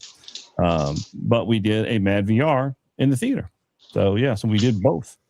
And that was primarily because at the time for gaming, we wanted the extra refresh rate. Less lag time. Yeah. Less lag time on the Lumagen, which is why we chose the Lumagen on the video wall. Very good. And also I was just interested to see two of them in one, area nearby and see how they set up. But both are great. Both are great. So hopefully we helped you. Probably didn't help you with a decision, but I will say, look, it sounds like the new Artisan has a lot of new features that is going to now compete The Artisan is the Lumigen version of Mhm. so it sounds like it's gonna I compete can't wait to with see it. some of Yeah. the I will interface and everything else like that. I'm a 16:9 guy, and I just like from what I've seen, if I was to go with one right now, just me personally, I would probably go with a Lumigen. Yeah. But that doesn't mean that it's better or worse. It's just I'm an engineer, and I just like that one from what I've seen so far. Now, the only thing that would keep me from getting it is the fact that Don has one. You know, if I can work it, but I have anybody can one work too. it. It's right? like, man, it must not be good if Don has it. If you So, guys have so the Control Lumigen was 4, so good that But I haven't. So the No. Lumigen was so good that when Ike was reviewing it, he reached out to Jim and said, "Hey, this isn't coming back to your warehouse." So Yeah, I paid for it. Full disclaimer. lighter I'm gonna send a much lighter package back in the form of a check. How I paid for it. Full disclaimer. So it's not free. I didn't get it for free. Mhm. You know, before I we get have a comment. we have an opinion here from Mhm. Anthony. Lumigen's insanely more efficient than Mad VR. So Oh, okay. you know, Now, when we were doing the shootouts, Yeah, my Epson and a JVC, whatever, not the top tier, but the second tier down, with the Lumigen and my personal Epson, which is just a 6050, was compared side by side. And people were half the crew were picking the Epson with the Lumigen on it, as far as which picture was better. and I if that will tells I you will say anything. this, And that was against like a $20,000 projector versus, I will say this about Lumigen too. I have an issue right now where I have a Mad VR, the first generation Mad VR, where for the first time my client just happened to download a movie off the Kaleidoscape store. I think it was called Paul. In fact, it's all about the alien. There's a movie about. Yep, I Yeah. remember that one. But it's only available in SD. And when he played it, he could hear sound, but no video. And so just trying to troubleshoot remotely, and I've got to go on site, we think it's in how the Mad VR is processing the SD. If the audio is getting through, but not the video, so I got to go figure out what that is. But everything, we bypassed it and ran the HDMI straight from the processor straight to the projector, works just fine. So we know it's in the Mad VR of how it's processed in the SD. But it was like the first time he'd actually bought an SD movie. So we never actually knew that it was an issue. And I don't know if this holds true to date. So don't take this to the bank. But the Lumigen is better suited for gaming. I think it has. It's got a little bit faster, right? Yeah, there's not as much lag. Yes. Yeah, there's some sort of better. To the credit of Mad VR, Mad VR has I will say, Mad VR. We went to. We did. Yeah. Again, the newer one is, I think, they corrected that up to par with it, probably. So, correct. Yeah, they have previously. I think the Lumigen, hands down, was better at that. Correct. I think maybe with the newer one. Yeah, that's why I was like, the so newer MKH, one. We did absolutely nothing for you here, but sorry. That's one of those products you got to just check it out. You got to check them both out. You got to go to a show. You got to go to. I'll make one more comment. If you're using an OLED, a really good OLED like a G series LG, do you need it? No, not really. I'm just going to be honest with you. You don't need either one of them. Yeah. Like I said, that would be on OLED. Money. It's only if you're doing the mega bright scenes, and they do more dark scenes in movies than they do washed out bright scenes. Get some better you can audio. see the horses on on the. They're going to say, no, you still need it for that too. And I understand it's a business, but projectors is definitely where it becomes super, super handy. A very useful tool. It big time. But on a good quality LG OLED or even the Sony OLEDs, it's not 100% necessary. Will you get some benefit out of it? Sure. But if you're enjoying what you have now and you're not having a problem, Thank you, you don't Mark. even need one even then, you know. That It's just that's like, when you get Illumigen, is when you see a problem. That's yeah, other exactly. than that, that's yeah. Or If you you're just not continue. having a problem, if you're not like me, like, and I haven't bought one yet. Again, I'm just gonna go. I'm gonna build a whole nother theater for the price of what I would probably pay for a Mad VR with an OLED screen. If you're not, you're like, damn it, this HDR10 movie versus this Dolby Vision movie versus this SDR movie is like, shit, they're all, you know, it's like, god damn it, you know, it's like the dark scenes in this one versus this, the bright scenes in this one. Those processors make it to where they all look as good as they can on your projector that you have. That's what they're for. But if you haven't noticed those issues, you don't fucking need it at all. don't open that can of worms. Or certain TVs, you just don't need it. Yeah. It's a nice thing, not a necessity. Yeah. all right. Well, let's get on over to our guest, Mr. Hugo. So it's me now. I was cool listening.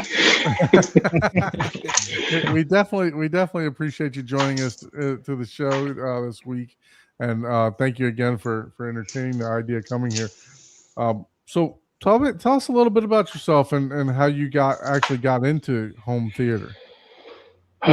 Well, this room, I needed a bigger room because my office, I work from home, right? So my office was a little small, like a little 10 by 10, right? Really small. And I wanted something bigger. And we had a patio, right? I have a patio here. I now have two patios when I used to only have one. And so this second patio, or the original patio, no longer gets used. So then we played with the idea of one day either doing a theater room here, but then my wife said, no, just make it your office. And when we were in the process of deciding what to do, I started watching a lot of YouTube videos so that I can get familiar with, you know, what I really need and how to do it, since I was going to be doing it from scratch, you know, closing up the walls and all that kind of stuff. We were running wires and all that. So I started looking into all that. I got really into it. And then I suggested to her, why don't we just make it like a 2-in-1? You know, I can get a little small 3x3 area, since I'm already used to a small area. And then whatever's left over, I can just use it for, I guess, a theater room, right? Mm-hmm. And that's what we ended up. She didn't say no, but she didn't say yes. And I just went with it. I told her, I made a deal with her. And I told her, look, how about you let me do whatever I want in this room, and you don't say nothing. And then what we'll do is, since my old office was in the same, there was only one wall dividing my office and my master bedroom, I guess you can call it. Oh, wait, hold on. Primary bedroom, right? So I told her, we can knock that wall down. You can do whatever you want there. So that way the room gets bigger and you get the extra office. So that's the kind of deal that we made, and that's how we got into where we got into. I thought it might have had to cost you a Louis Vuitton or something like that. Well, I mean, it might, because I mean, you still got to think about it. I got to knock down a wall, probably put a beam up or something, and then decide of whether or not to close it off and put sheetrock and all that kind of stuff. So, For sure. Yeah, no, I'm glad I don't have that kind of wife where she wants purses and stuff like that, but she spends money around the house. That's great. That's yeah. Good. Well, that's good. I mean, yeah. So what about the home theater portion? What sparked in your either your childhood or, you know, visiting somewhere or whatever? What sparked you to say, you know what, I want a home theater? You know, what was your inspiration for that? Mainly because we like to watch a lot of movies. I watch a lot of TV shows, but my wife watches a lot of movies. I see. And I always wanted one, right? I always wanted to say I have a home theater system. And about 3 years ago, when I first made 4 years ago during COVID, I bought my very first step to buying a home theater system, which was the Denon, was it the 4500HX or something like that? Mm-hmm. I bought that one 4 years ago for the patio that I have that I converted into a room now, because I didn't have a patio. I just had a just a cement slab. And that's it. That's all I had. But when we converted it into a room, I put speakers out there and everything. And I said, you know what? This thing can connect all the speakers. Let me connect it to. I told my wife that I was going to spend that much money on a receiver because I was going to connect speakers around the house and all that kind of stuff. Right. Well, 4 years later, I bought it in 2020, or 4 or 5 years later. I still hadn't used it. I bought it, but I just basically sat there. I didn't use it. I ended up using a Fozzy Audio 2-channel speaker system for the outside, and that's how it worked. And I never used this $2,000 AVR system that I just had sitting there. And so I was like, "Oh, let's do it. I already got the box." You know, I told her, I said it like that. I already got the box. Might as well do it for something. Use it.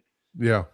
Yeah. And so that's what sparked it up there. I mean, obviously, we love to watch movies, and it's a lot cheaper to watch them at home, you know, because you get to provide your own snacks, your own stuff. Don't look at my bank account from this week, at least my wife, because Kaleidoscape had a bunch of stuff on sale, and I think I probably spent about $140. So. Damn, bro. Jesus criminy. You talk about how it's cheaper, but if it's only a click away. It's $9 a movie I'm buying, you know. I mean, it's kind of cheaper, but it really isn't, because once you start spending to make it your own, the way you want it, the way you like it, it adds up real fast. For sure. Oh, yeah. You know. Sure, So aside from that,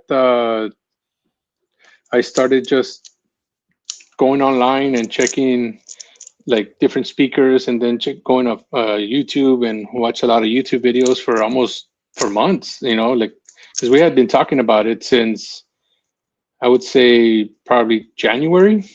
And then we officially started in the last day of school for my daughter, which was in May something, right? Like May 20 something. And it took me two and a half months to finish to where I'm at now.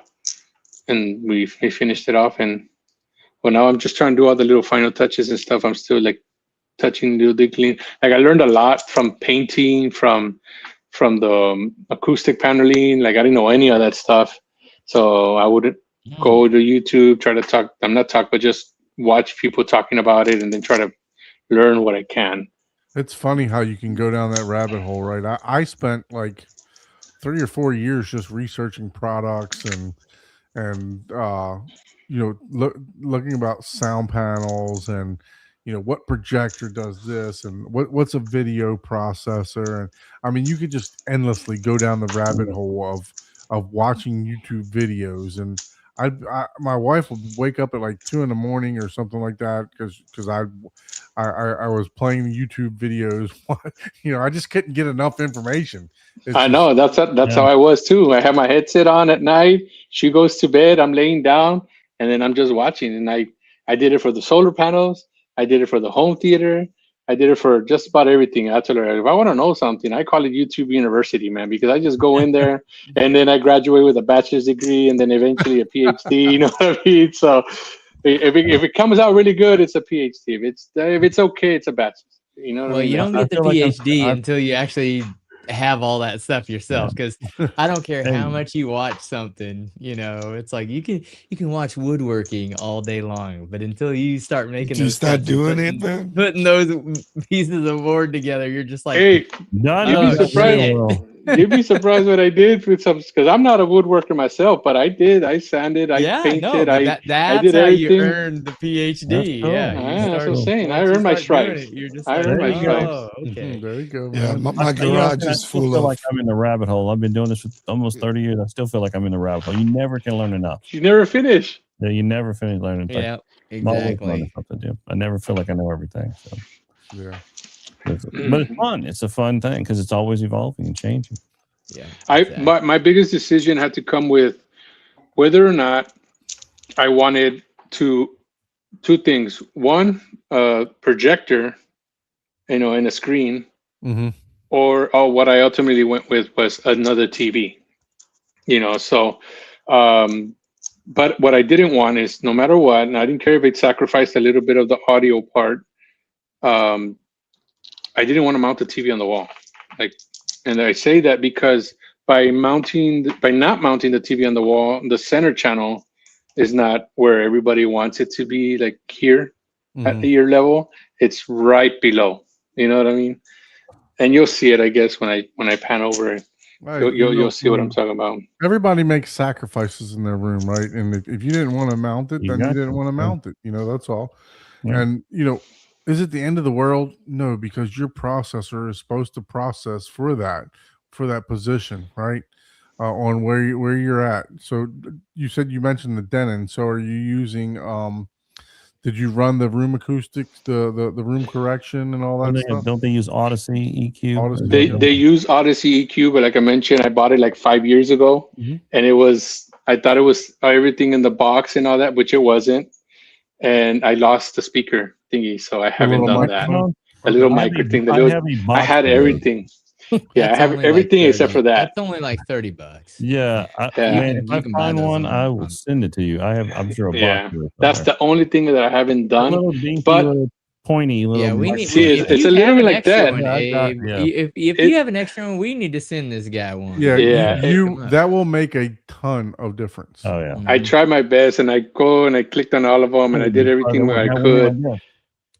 Yeah, that'll make a ton of difference for you too, because it'll get all the phase in line, time align, everything. You know what I did find? I have in my living room the Bose, what is it? The soundbar with the subwoofer. Can't remember which one it is, but it's a really good one, right? And it came with one of those where you put the little headset on, you plug it in, and I tried doing that here. And it acted like it accepted it, but then when it finished doing everything, everything came back zero. It's better to use the one that comes with it. You have to use what it's set for, because each mic is calibrated. Yep. Yeah, it accepts a specific calibration. If Don's got your stuff, if I go look through this box, if I find one, I'll send it to you. That's great, man. I appreciate it. Thank you. Yeah. I'll bring that up every episode until he sends you one. What else? Thank you. Because I did forget. Along with the beer, he didn't bring a beer. He didn't buy a beer. Well, neither did anyone else. So don't feel bad. I forgot. And for the center channel, I ended up using Butt Kicker on their website. Has this little round rubber things that you put right underneath the center channel, so it kind of picks it up like that. That's about as good as I got. And I'm okay with that. For sure. I use door stops. I use door stops to angle mine. That go under the door that are angled. Yeah. Perfect angle. Oh yeah, I don't know if you watch. They have little screw holes in them. You can actually screw it to the wall and angle it. Yeah, I don't know if you watch Andrew Robinson on YouTube, but I love the saying that he has is the only person that has to like your theater is you. Yeah. So I love that saying. It's a great way to end. Show, I totally agree with that. I've been saying that for years. Something similar to that for years. Yeah, for sure. So, so talk to us about the room a little bit. How big is once you did the knockdown and stuff like that? How big is the room? So the room itself, this area here is 12 by 15 or 14 and a half, and then that's the area where the TV and stuff is. And then after 3 feet, if you come 3 feet in, it'll be 16 by the same 14 and a half. Because this is a little this area right here where I'm sitting is the little 3x3 area that I told, that my wife basically told me, use this area as your office. And then the rest of it could be the theater room, I guess you could call it. So when you're doing your meetings for your work, are you blurring out Michael Myers and Freddie back there? No, I don't do none of that stuff. I never get on the face. Oh, okay. You know what I mean? On a face cam or something like that. I never do any of that. So nobody ever sees any of this. This would be the first time any outsider really sees what's going on. in here. I'm loving the decor already, especially that since you got horror stuff up there. I love horror. I love a good horror movie. So Yeah, Don, no, and then Don likes to give me nightmares. You know, that's what it's about. so the idea of the room was gonna be dark with wood floors, but I didn't go wood floors. I had to cheap out and get wood look like tile floors, which still looks okay. And then I did want walnut butcher block countertops, I guess you can call it, and it's what I bought, and that's how I built, because I built the computer desk itself, the TV stand itself. We built it from scratch because nobody had online that I could buy one that I wanted, so we built that. And then the snack stand, we built that too from scratch. With all of them have the same butcher block style walnut on there. So I sanded all that down, stained it, and then we put them up on this thing. So one's a 8-footer, the other one's 6 foot, and then the other one is 4 feet. So that's how we made it work. Another thing that we have in here would be the acoustic wall paneling, also made out of real wood, walnut. And then towards the corner back here, we do have the one thing that seems to be like completely off and shouldn't be here. And I don't know what to do with it yet, but we're gonna do something with it. Is I have that was another thing that I did, that I went to YouTube University for, and I was scrolling through Facebook one time, and I decided to go ahead and build the sim racer. And so I did. So I built the sim racer from scratch, and so the computer, the PC, everything. Of course, don't listen to Fred, because he'll have you spend $1 billion. It felt like I did. I mean, pedal shaft, he's shifters, really everything. into sim. He's probably got a $10,000 steering wheel, Fred.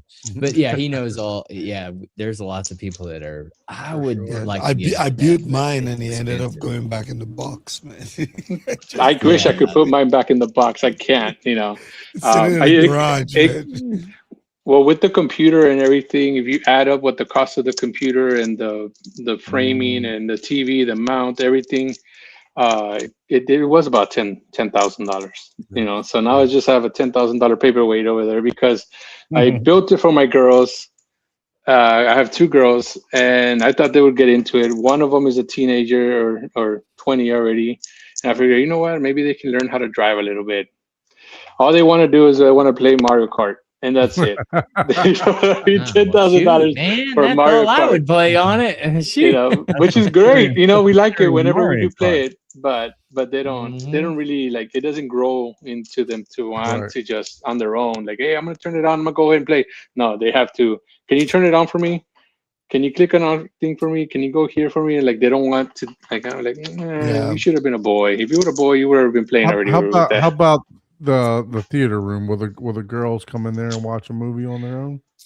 Yes. My 20-year-old will come in here and watch. She's already watched 2 movies. They watched Scary Movie, the 6th, the new one. So they watched that one, and then she's into the horror too. So she watched the other day like all the Annabelle movies as well. Yeah, they watched all that. That you know what, that's the most rewarding thing, is when you build something and you know your family can use it and you can enjoy it as a family. Because I mean, like my wife calls me that I'm in a meeting, right, and she calls me like 3 times. I'm like, hey, what's going on? You need me?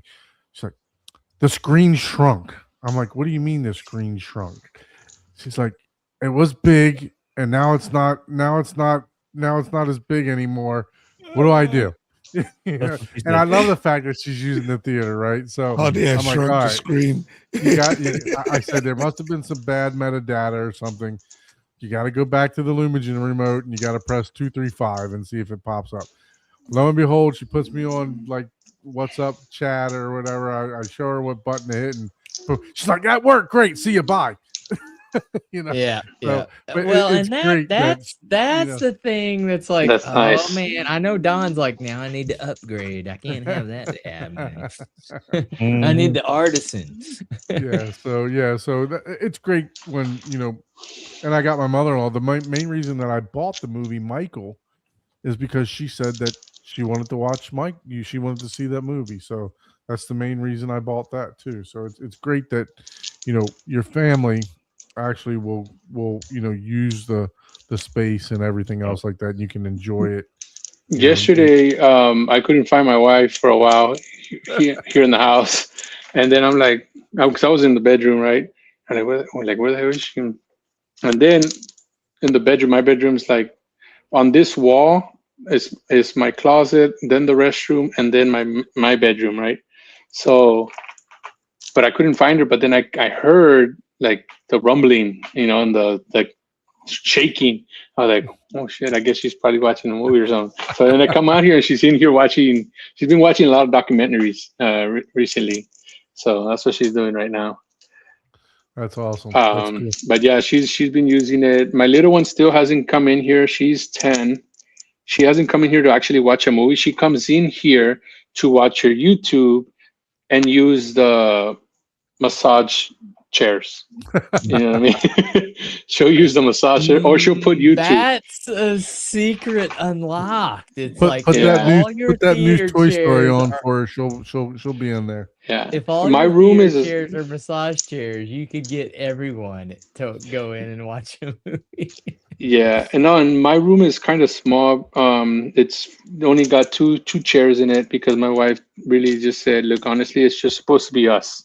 We don't really it's not big enough to bring a lot of people in here. Mhm. 3 people is already too many people in here. And so, but my wife is happy with that because she's like, it's for us. You know what I mean? Like, Right. It's for us or it's for the kids.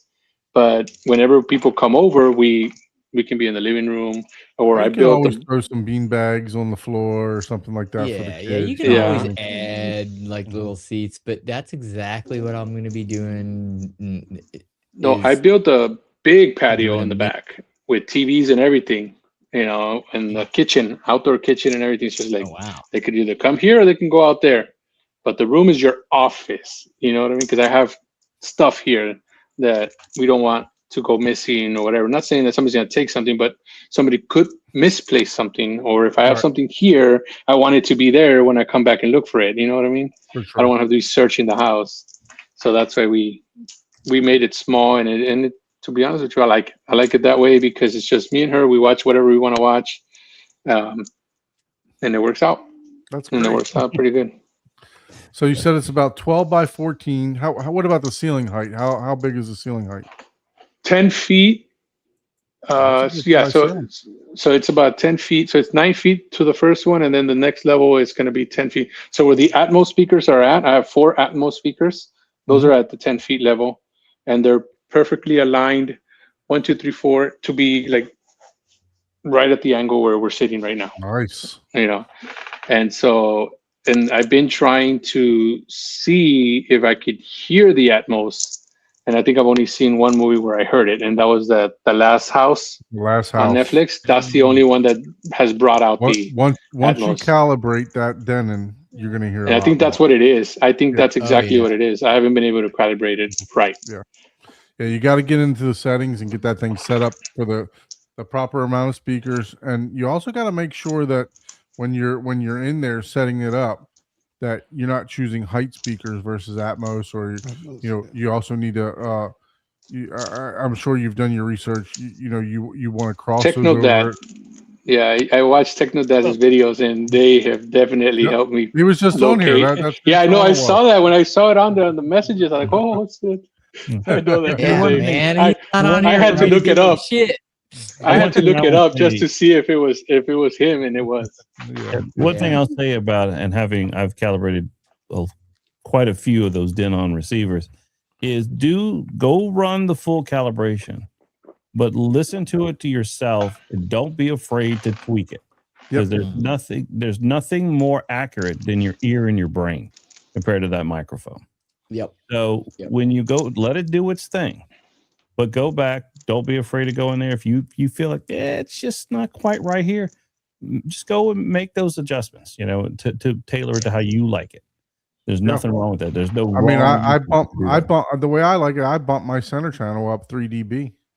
People will crucify me for that, because you're supposed to have all the speakers the same and everything else. But everybody's been through here. Everybody, my the center ones channel that- bumped up 3 Well, dB. gosh, there used to be a thing about where you would normally do bump up the center channel because your left and right would overcome the center channel because two sources with the same audio gives you more dB, and the center channel is trying to do a singular sound out of its center piece. But at the same time, if it blends, if you got that same sound in the left, center, and right, then that gets really loud, and it brings it to the center where it's supposed to be off to the left and right only. I think So, I did. yeah, for me, it's There's like all maybe kinds of- if you have your LCR behind that AT screen, you might. Some people recommend doing that. Bumping it up a little bit just because of that screen in front, and depending on the distance between the speakers and the screen itself. But oh, gotcha. So I did bump up the Well, the left and right calibration surround sounds. Mhm. That Sorry, I I had didn't to do that. because I felt like I could never hear them, Right. Yeah. and now I that's can. The You know- calibration should solve Yeah, that for sure. distance. Yeah, yeah. But and Some and of look, that- there'll be instances where you're like, you know what? So when people were first starting out, right, and they're in the home theater, just starting out in home theater and building their home theater and stuff like that, you're like, well, shit, I spent $500 on 4 Atmos speakers. I want to hear them, right? Same thing with the Yeah. side surrounds. I want to hear them, right? Truthfully, the way that it should be is you shouldn't. Everything should just blend in, and it should envelop you all around, right?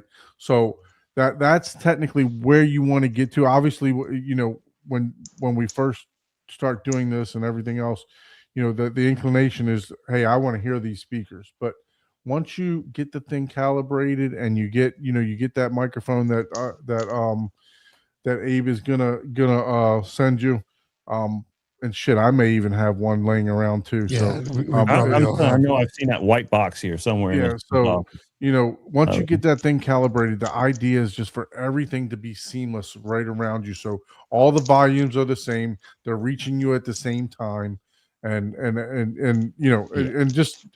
agree with McAfee here. He says if you bump your center, something else is wrong. Yeah, I agree with you. I'm not saying it, but just my preference. My hearing's not what a 20-year-old's hearing is anymore. So I just like to bump it a dB or two. I think it's maybe 3 dB hot right now. And it's just like some people like to bump the bass up a little Yeah, bit. for sure. Bumping the Yeah. center Or you channel might change up. the distances of the channel level. There's all kind of things that you can slightly That adjust. what you just said, Abe, is what I was gonna talk about. Is like you really want to acoustically treat your room. That is the most important thing, because is what happens is any system that calibrates without good treatment, it's trying to compensate because of all the reflections, and if there's too many reflections, the computation it can only do so Well, much. It's like, I hey, we're totally agree, guessing in Paul. this direction, and then is what happens if you get it acoustically treated, right? What will happen if you get things to where, okay, I'm well treated enough, right, to where my system can calibrate itself? What happens is the time alignment, once it's set from the calibration system that you run, you don't even have to bump it up because they blend. Because is what I've noticed is if you have timing off from front to back, it smears it because it may be too early or too late. So you're like, wait, I'm not hearing my surround. So you bump it up, right? Yeah. But that's because it's not time aligned properly for your distance to your mains, to the distance to your surrounds, and the distance to your reflections that may be over reflective. So then you're like, oh, I'm not hearing it, go from front to back.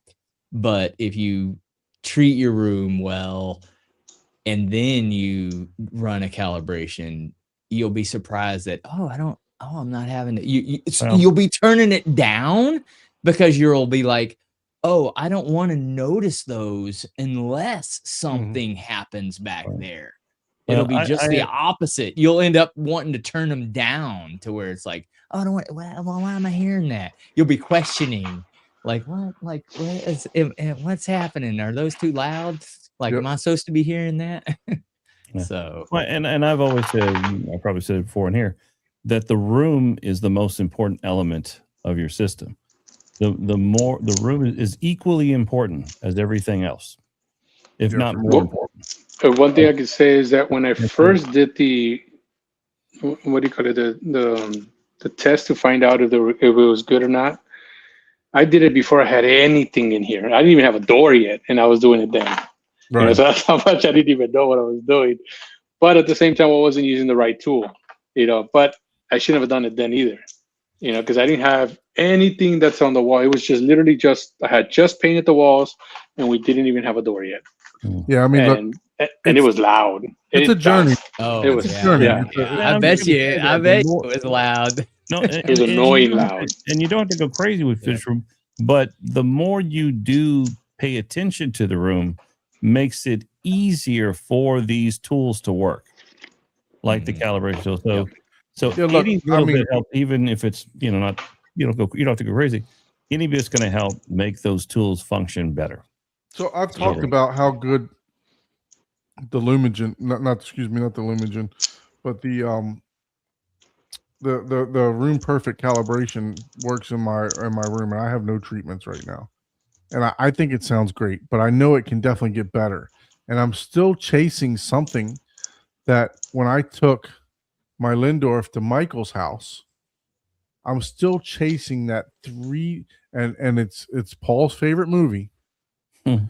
I'm chasing the scene in Ready Player One to where the guy opens the door up in the very beginning race scene, and all the change comes running through. It's like, and what I heard in Michael's house, Youth Man, is we literally looked at each other because we were surprised that it did this.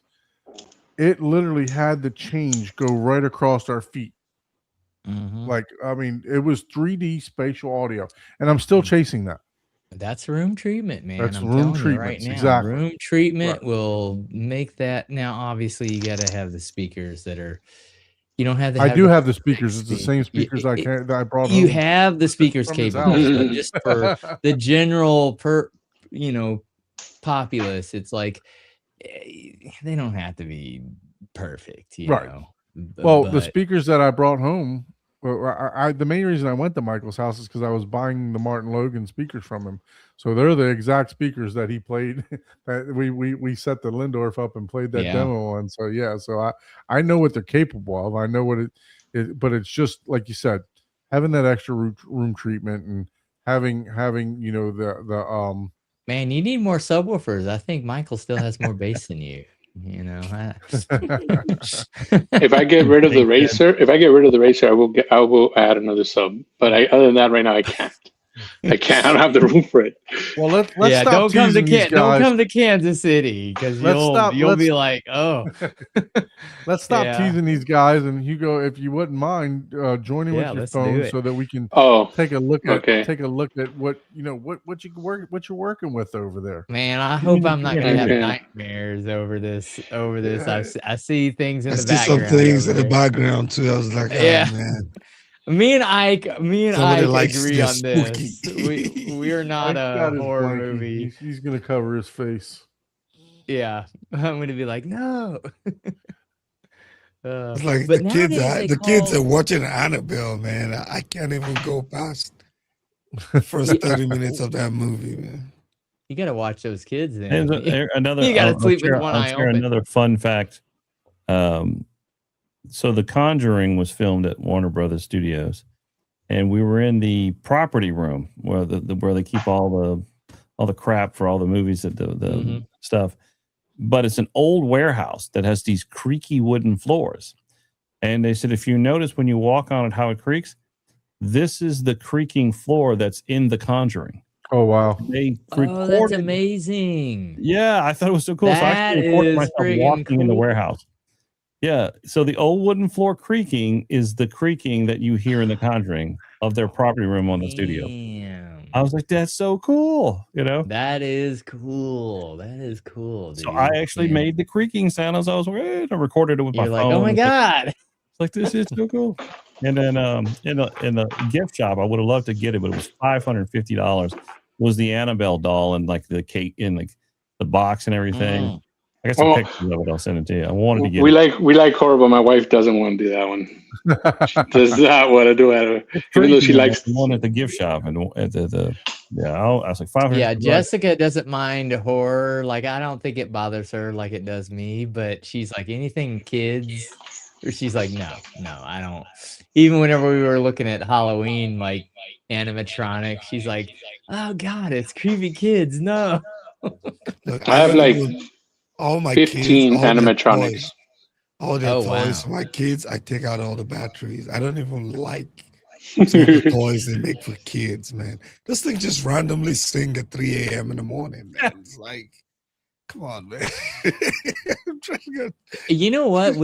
I'm surprised there's not like some sort of, I don't know. You know, Christmas has Elf on the Shelf. What about the horror on the around the corner? horror on the floor. Yeah, horror on the floor. Let me know Or when you're something, ready, yeah. and we can switch you over.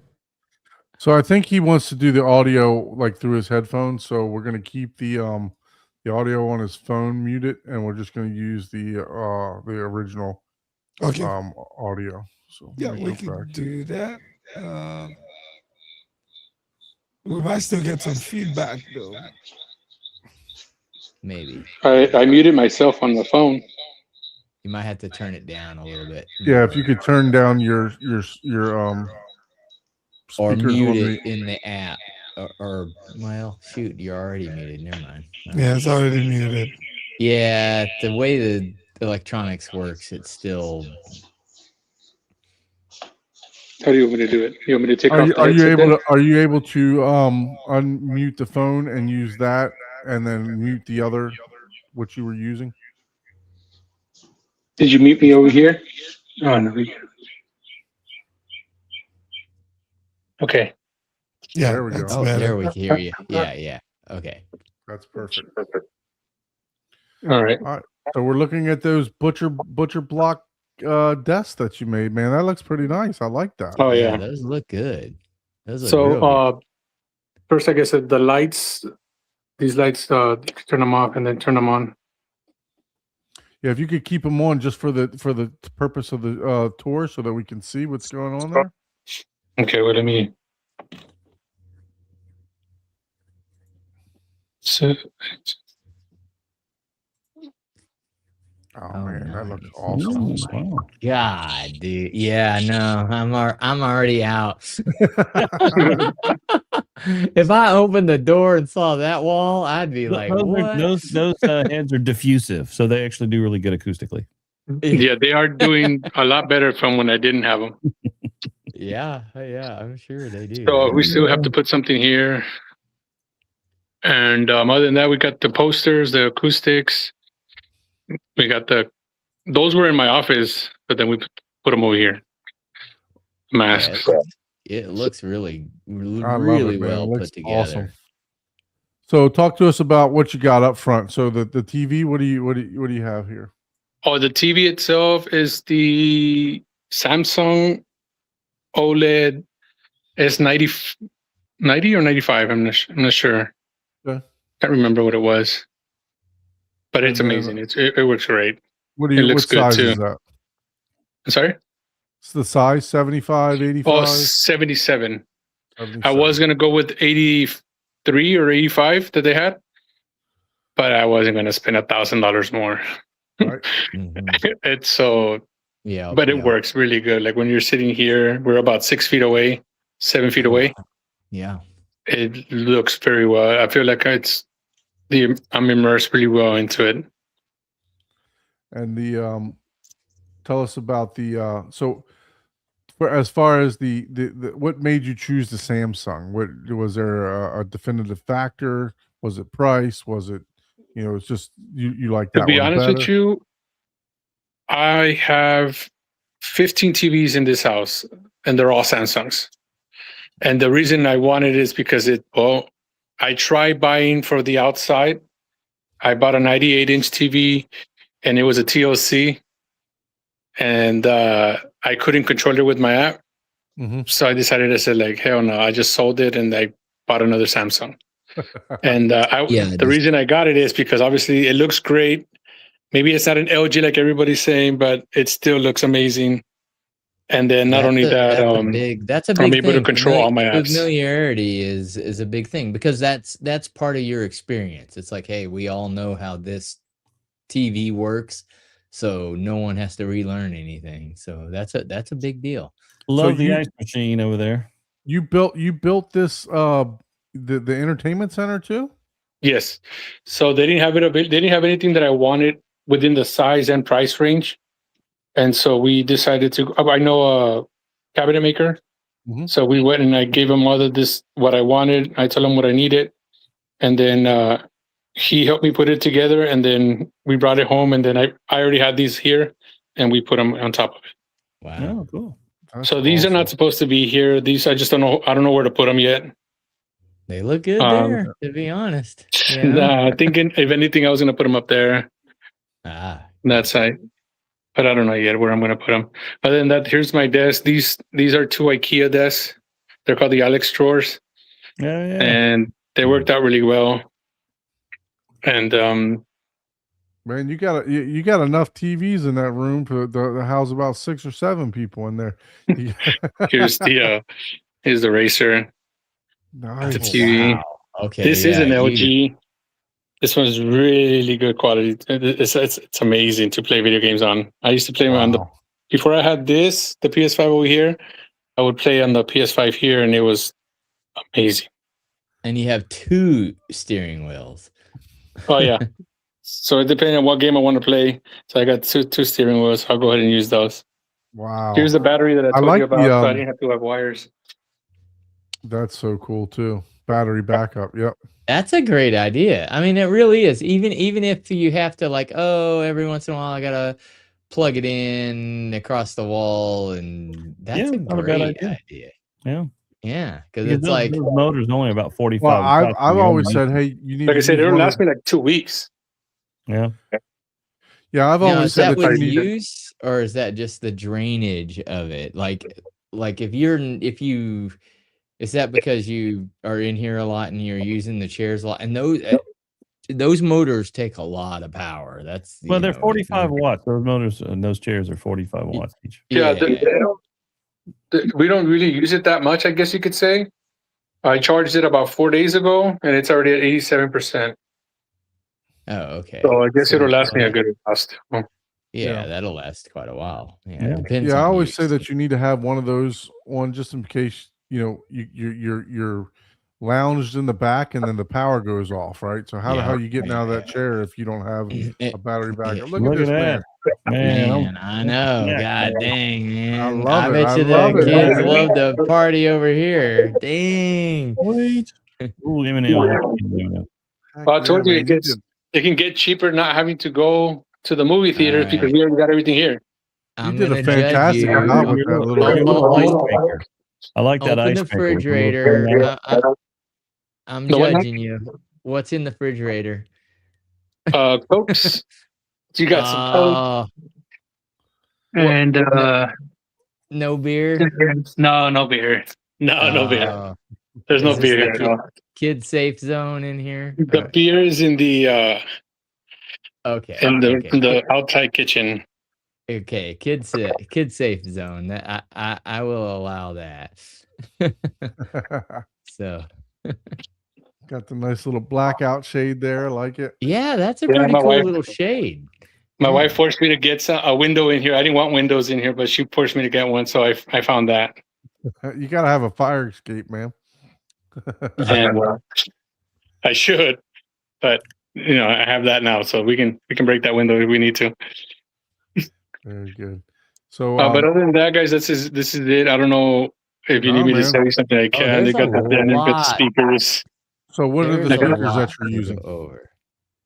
I'm sorry. So there is so much to take in here that, you know, we all understand the complexity of even, you know, you may think this is, you know, not that much, but we all see the complexity of this.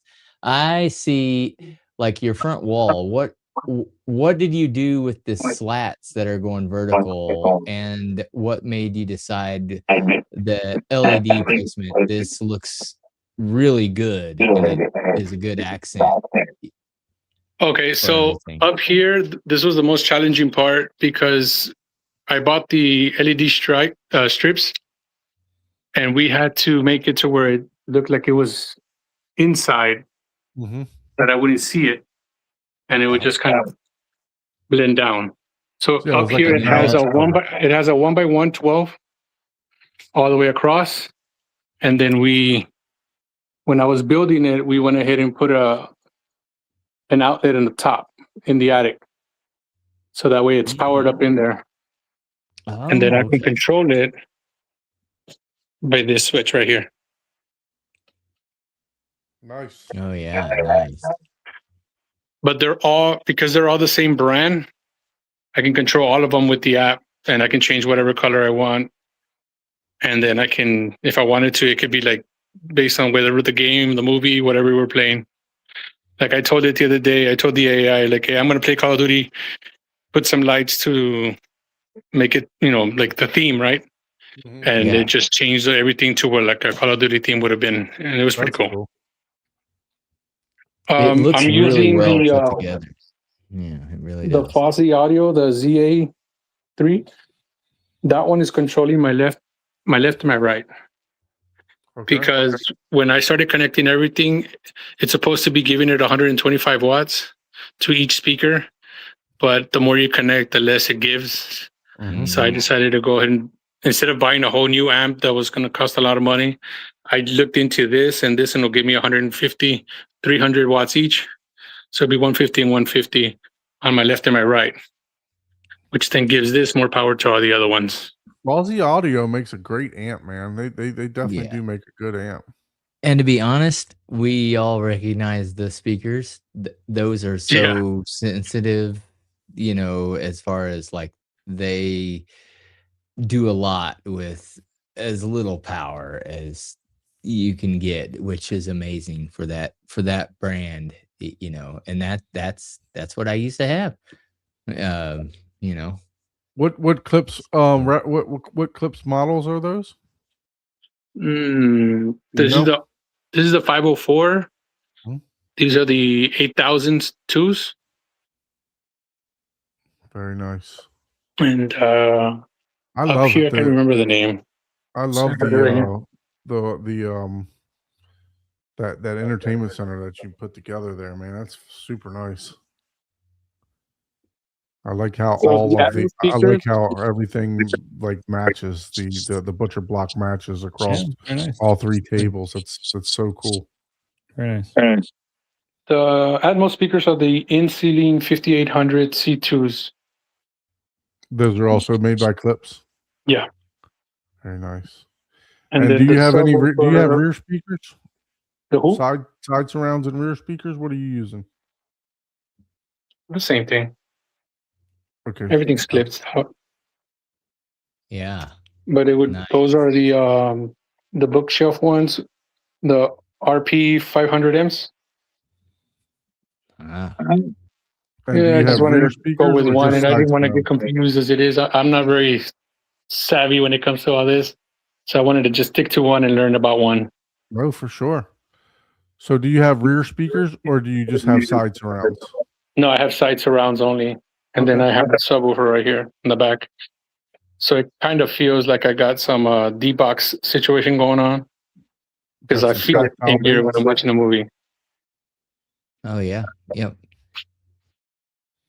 For sure. Okay, And yeah. you've got I mean, technically, you know, you have 4 8s up front and Mhm. a sub in the back. So I don't know if you can see the speakers. Yeah, we Yeah. could see. Yep. Yep. We see them right there. Yeah, that looked good. Very Man. But that's it, guys. This is my little slice of heaven where I come in and do my thing here. I really like That's cool, man. how you Definitely. put it together, as far as, especially whenever you come in. I lost Now, this one. Look at this. Oh no! Yeah. Did it Well, fall it's good. You down? can be working there and then take a break and go watch a movie. Yeah. Yeah. You don't have to go too far. That's pretty awesome. And what about your seats? What are you using for your seats? Oh, the seats. The seats are the call it. I don't remember the name of it anymore. The Octane? Or Valencia's? Valencia? no, I wanted to get the Valencias, but they would have taken too long. Okay. They kind I of look see like they got like Octane the seats. controls right on the cup holder there. Audio Vice Luxury. Oh, okay. Mm, They're the I Audio know Vice Luxury Audio ones. Vice has their own seats too. Yeah. Yeah. well, Yeah, so they're made pretty by- good. They got the back support, the massager. It obviously lays back.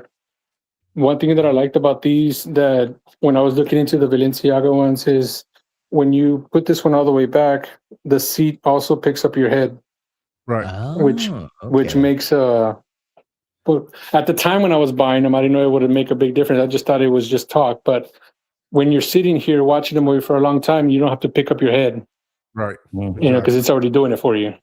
Yeah, you definitely need that. You definitely need the adjustable headrest for sure. And then one of the things that I like too is that Balenciaga, or I'm sorry, I'm saying it wrong, but those the other one, they charge you like $85 for the table.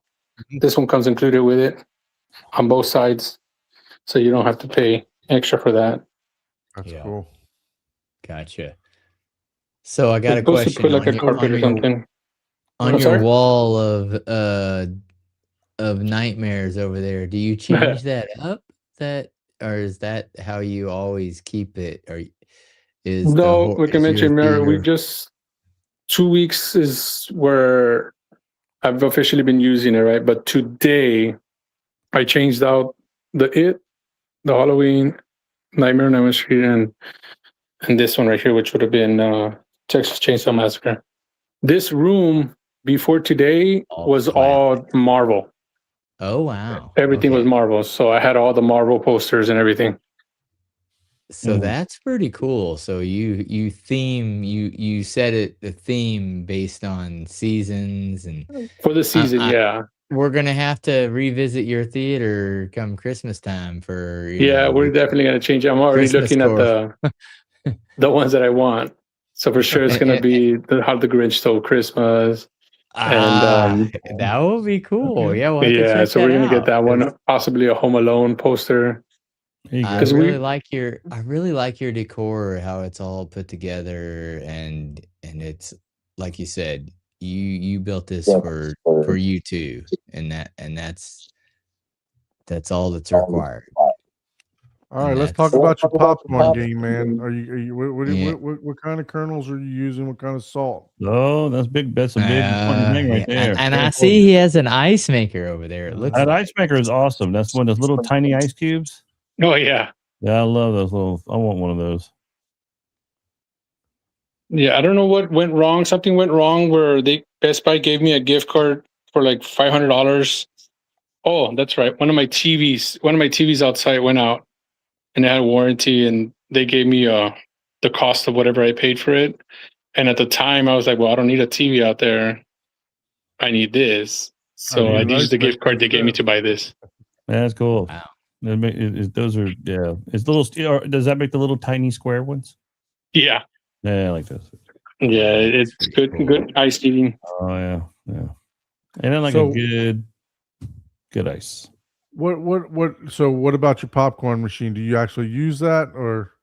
Yeah, my wife makes popcorn in it. I did ask her that I would rather her not make it in here and for her to make it out there in the kitchen and then bring it in here because the room is too small and I'm afraid that the smell Yes, it would will. stay in here too long.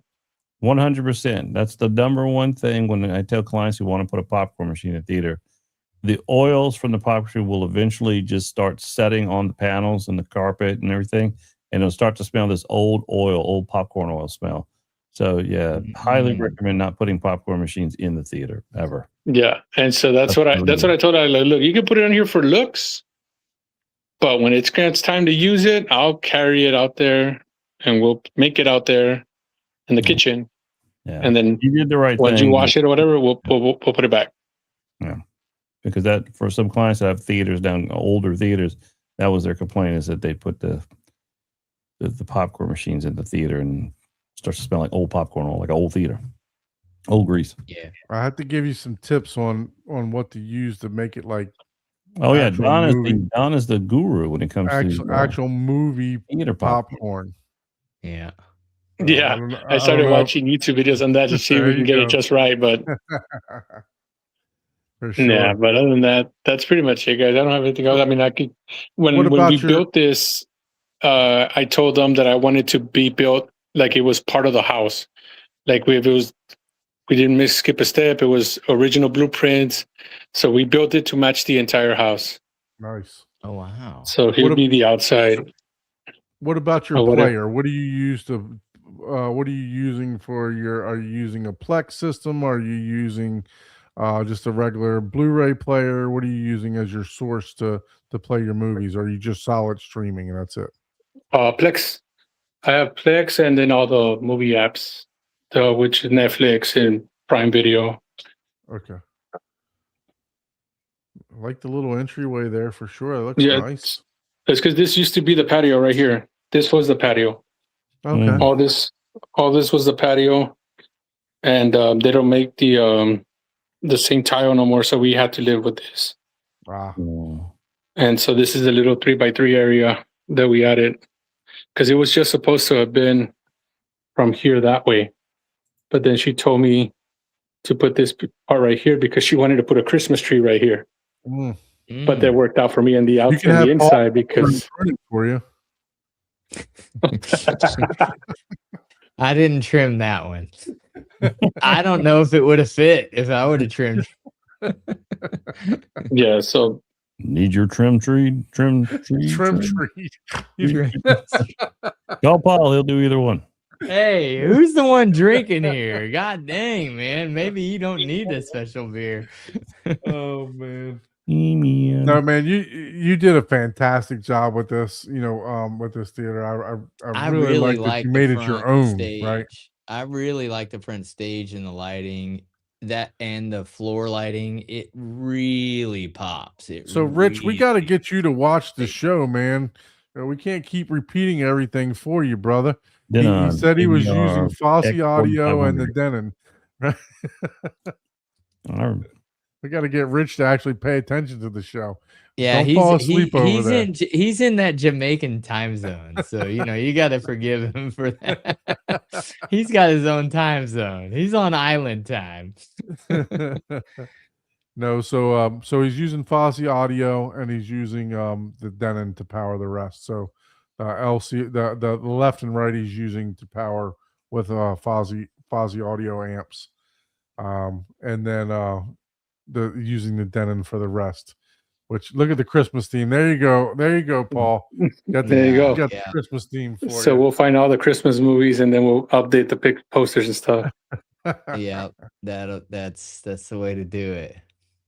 Yeah, I love the fact that you made this yours, right? You put your posters in there, you put your masks in there, you put all the everything that you wanted, the ice maker, you made your own little candy thing, and then you even got your racer back there too. It's great that you made this totally I think yours. There's more screens in this theater than a 5,000 square foot theater that we. I'm wondering what this little side screen is next to his office is. The one that's mounted that looks like if I need when I'm working, if I can use these two, I'll connect to that.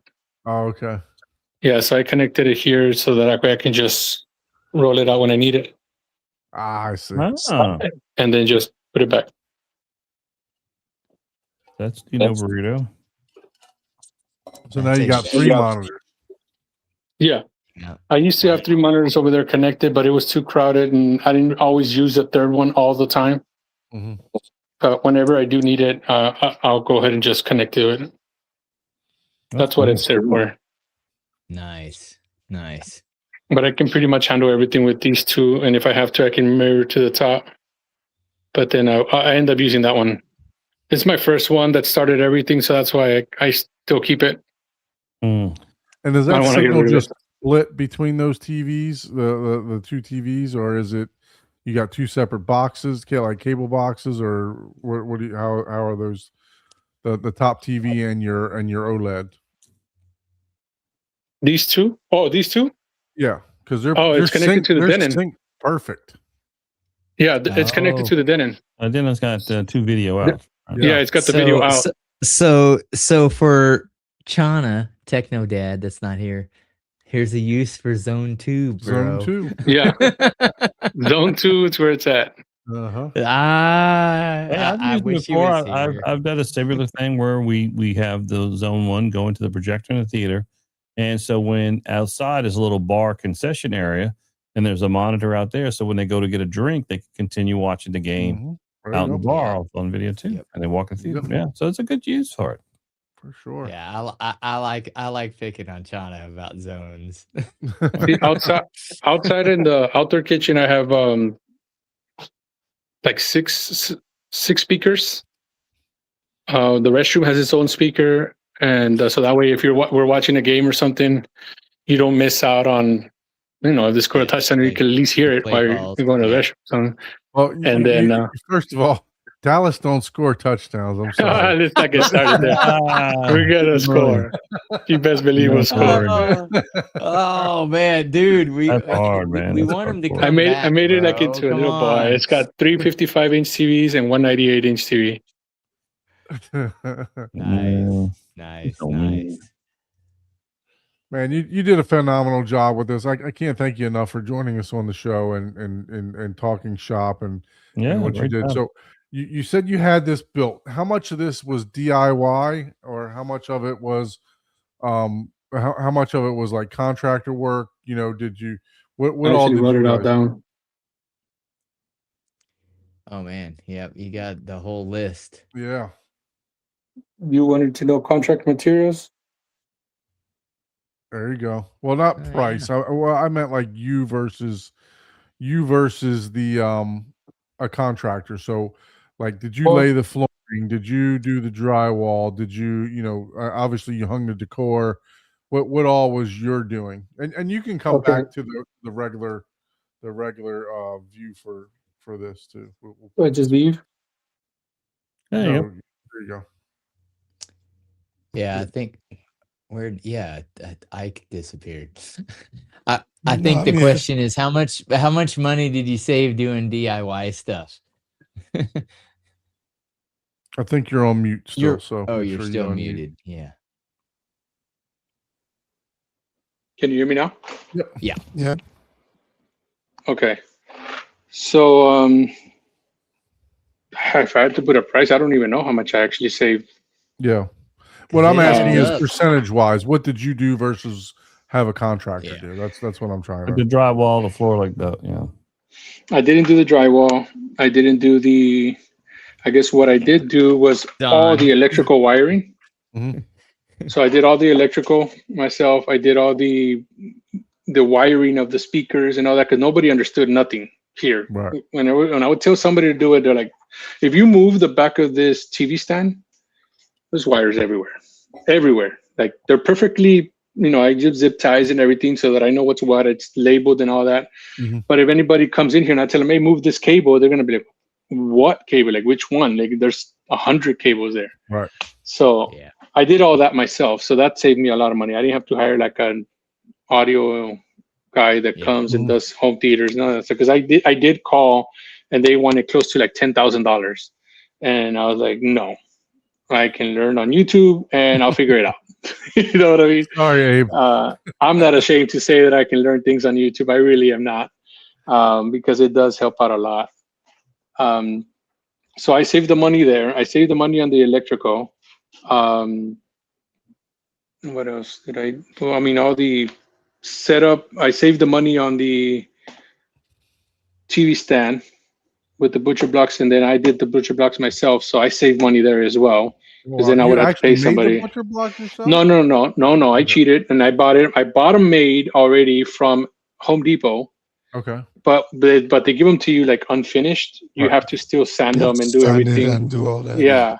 Yeah, And all the prep work and everything. That's a lot of work, especially for the yeah. 8-footer, because it is Yeah. heavy, Yep. super heavy. So I sanded with 120, 180, 220, and then 320.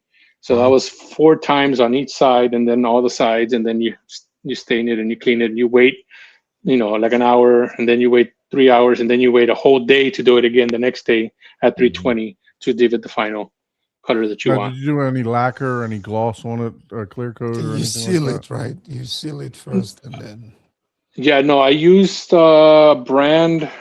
It was like one step something, so a little bit of cheating, but it works, and it worked out just how I wanted it to work out. Just the stain. Yeah, it was 'Cause like a lot of stain. I'll tell you which one I A lot of used.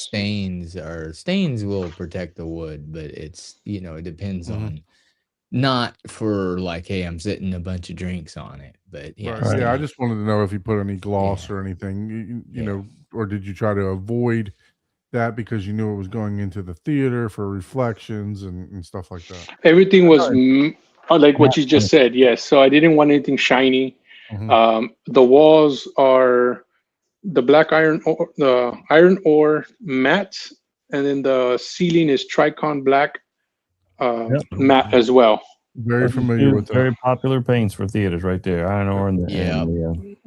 Tricon And you black. did it right. You did the tricorn on the ceiling where no Yeah. one can touch it, because that stuff will pick up a fingerprint. it like picks nobody. fingerprints like crazy, You man. did Yeah. you did like a matte The door's flat also eggshell. Tricon black. The eggshell I got- or flat?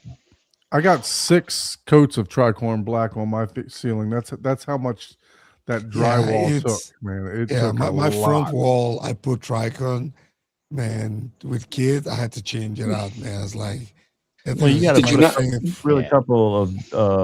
couple layers of that gray base coat first before you put that. Yeah, the primer. If the dark if primer. you do the expensive paint, you literally have to do 2 or 3 coats of the really dark good at primer. and then put the primer. Yeah, a Mhm. lot. You have to 2 coats of primer even on some of that Yeah. stuff. And I would do I learned- the eggshell. You can get away with the eggshell. It has a light shade, but Yeah, the flat is a little harsh stuff. The Eggshell. little section or the one wall that I did on mine that was chalkboard.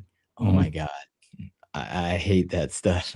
Yeah, it was like rubbing glue on the wall. I'll tell you what, that the once you put the primer on that drywall just sucked that paint up, man. It was Mhm. like, Oh it yeah, just- like nobody's just- business. yeah, it Yep. sucked it in like it was like, man, shit, I got to go buy another 5-gallon bucket of this stuff. Well, the yellow paint that I did in my barcade, because You roll or spray on? it's supposed to. I rolled mine. Roller. Yeah, and the stuff that was supposed to be like, 2-coat or whatever. Dude, no. It took me like 5 coats on that yellow wall. I will say the best paint that I've used, And it's supposed to be 1 coat. the best paint that I ever used, and I'll swear by the 1 coat on it, is the Marquee Bear paint from Home Depot.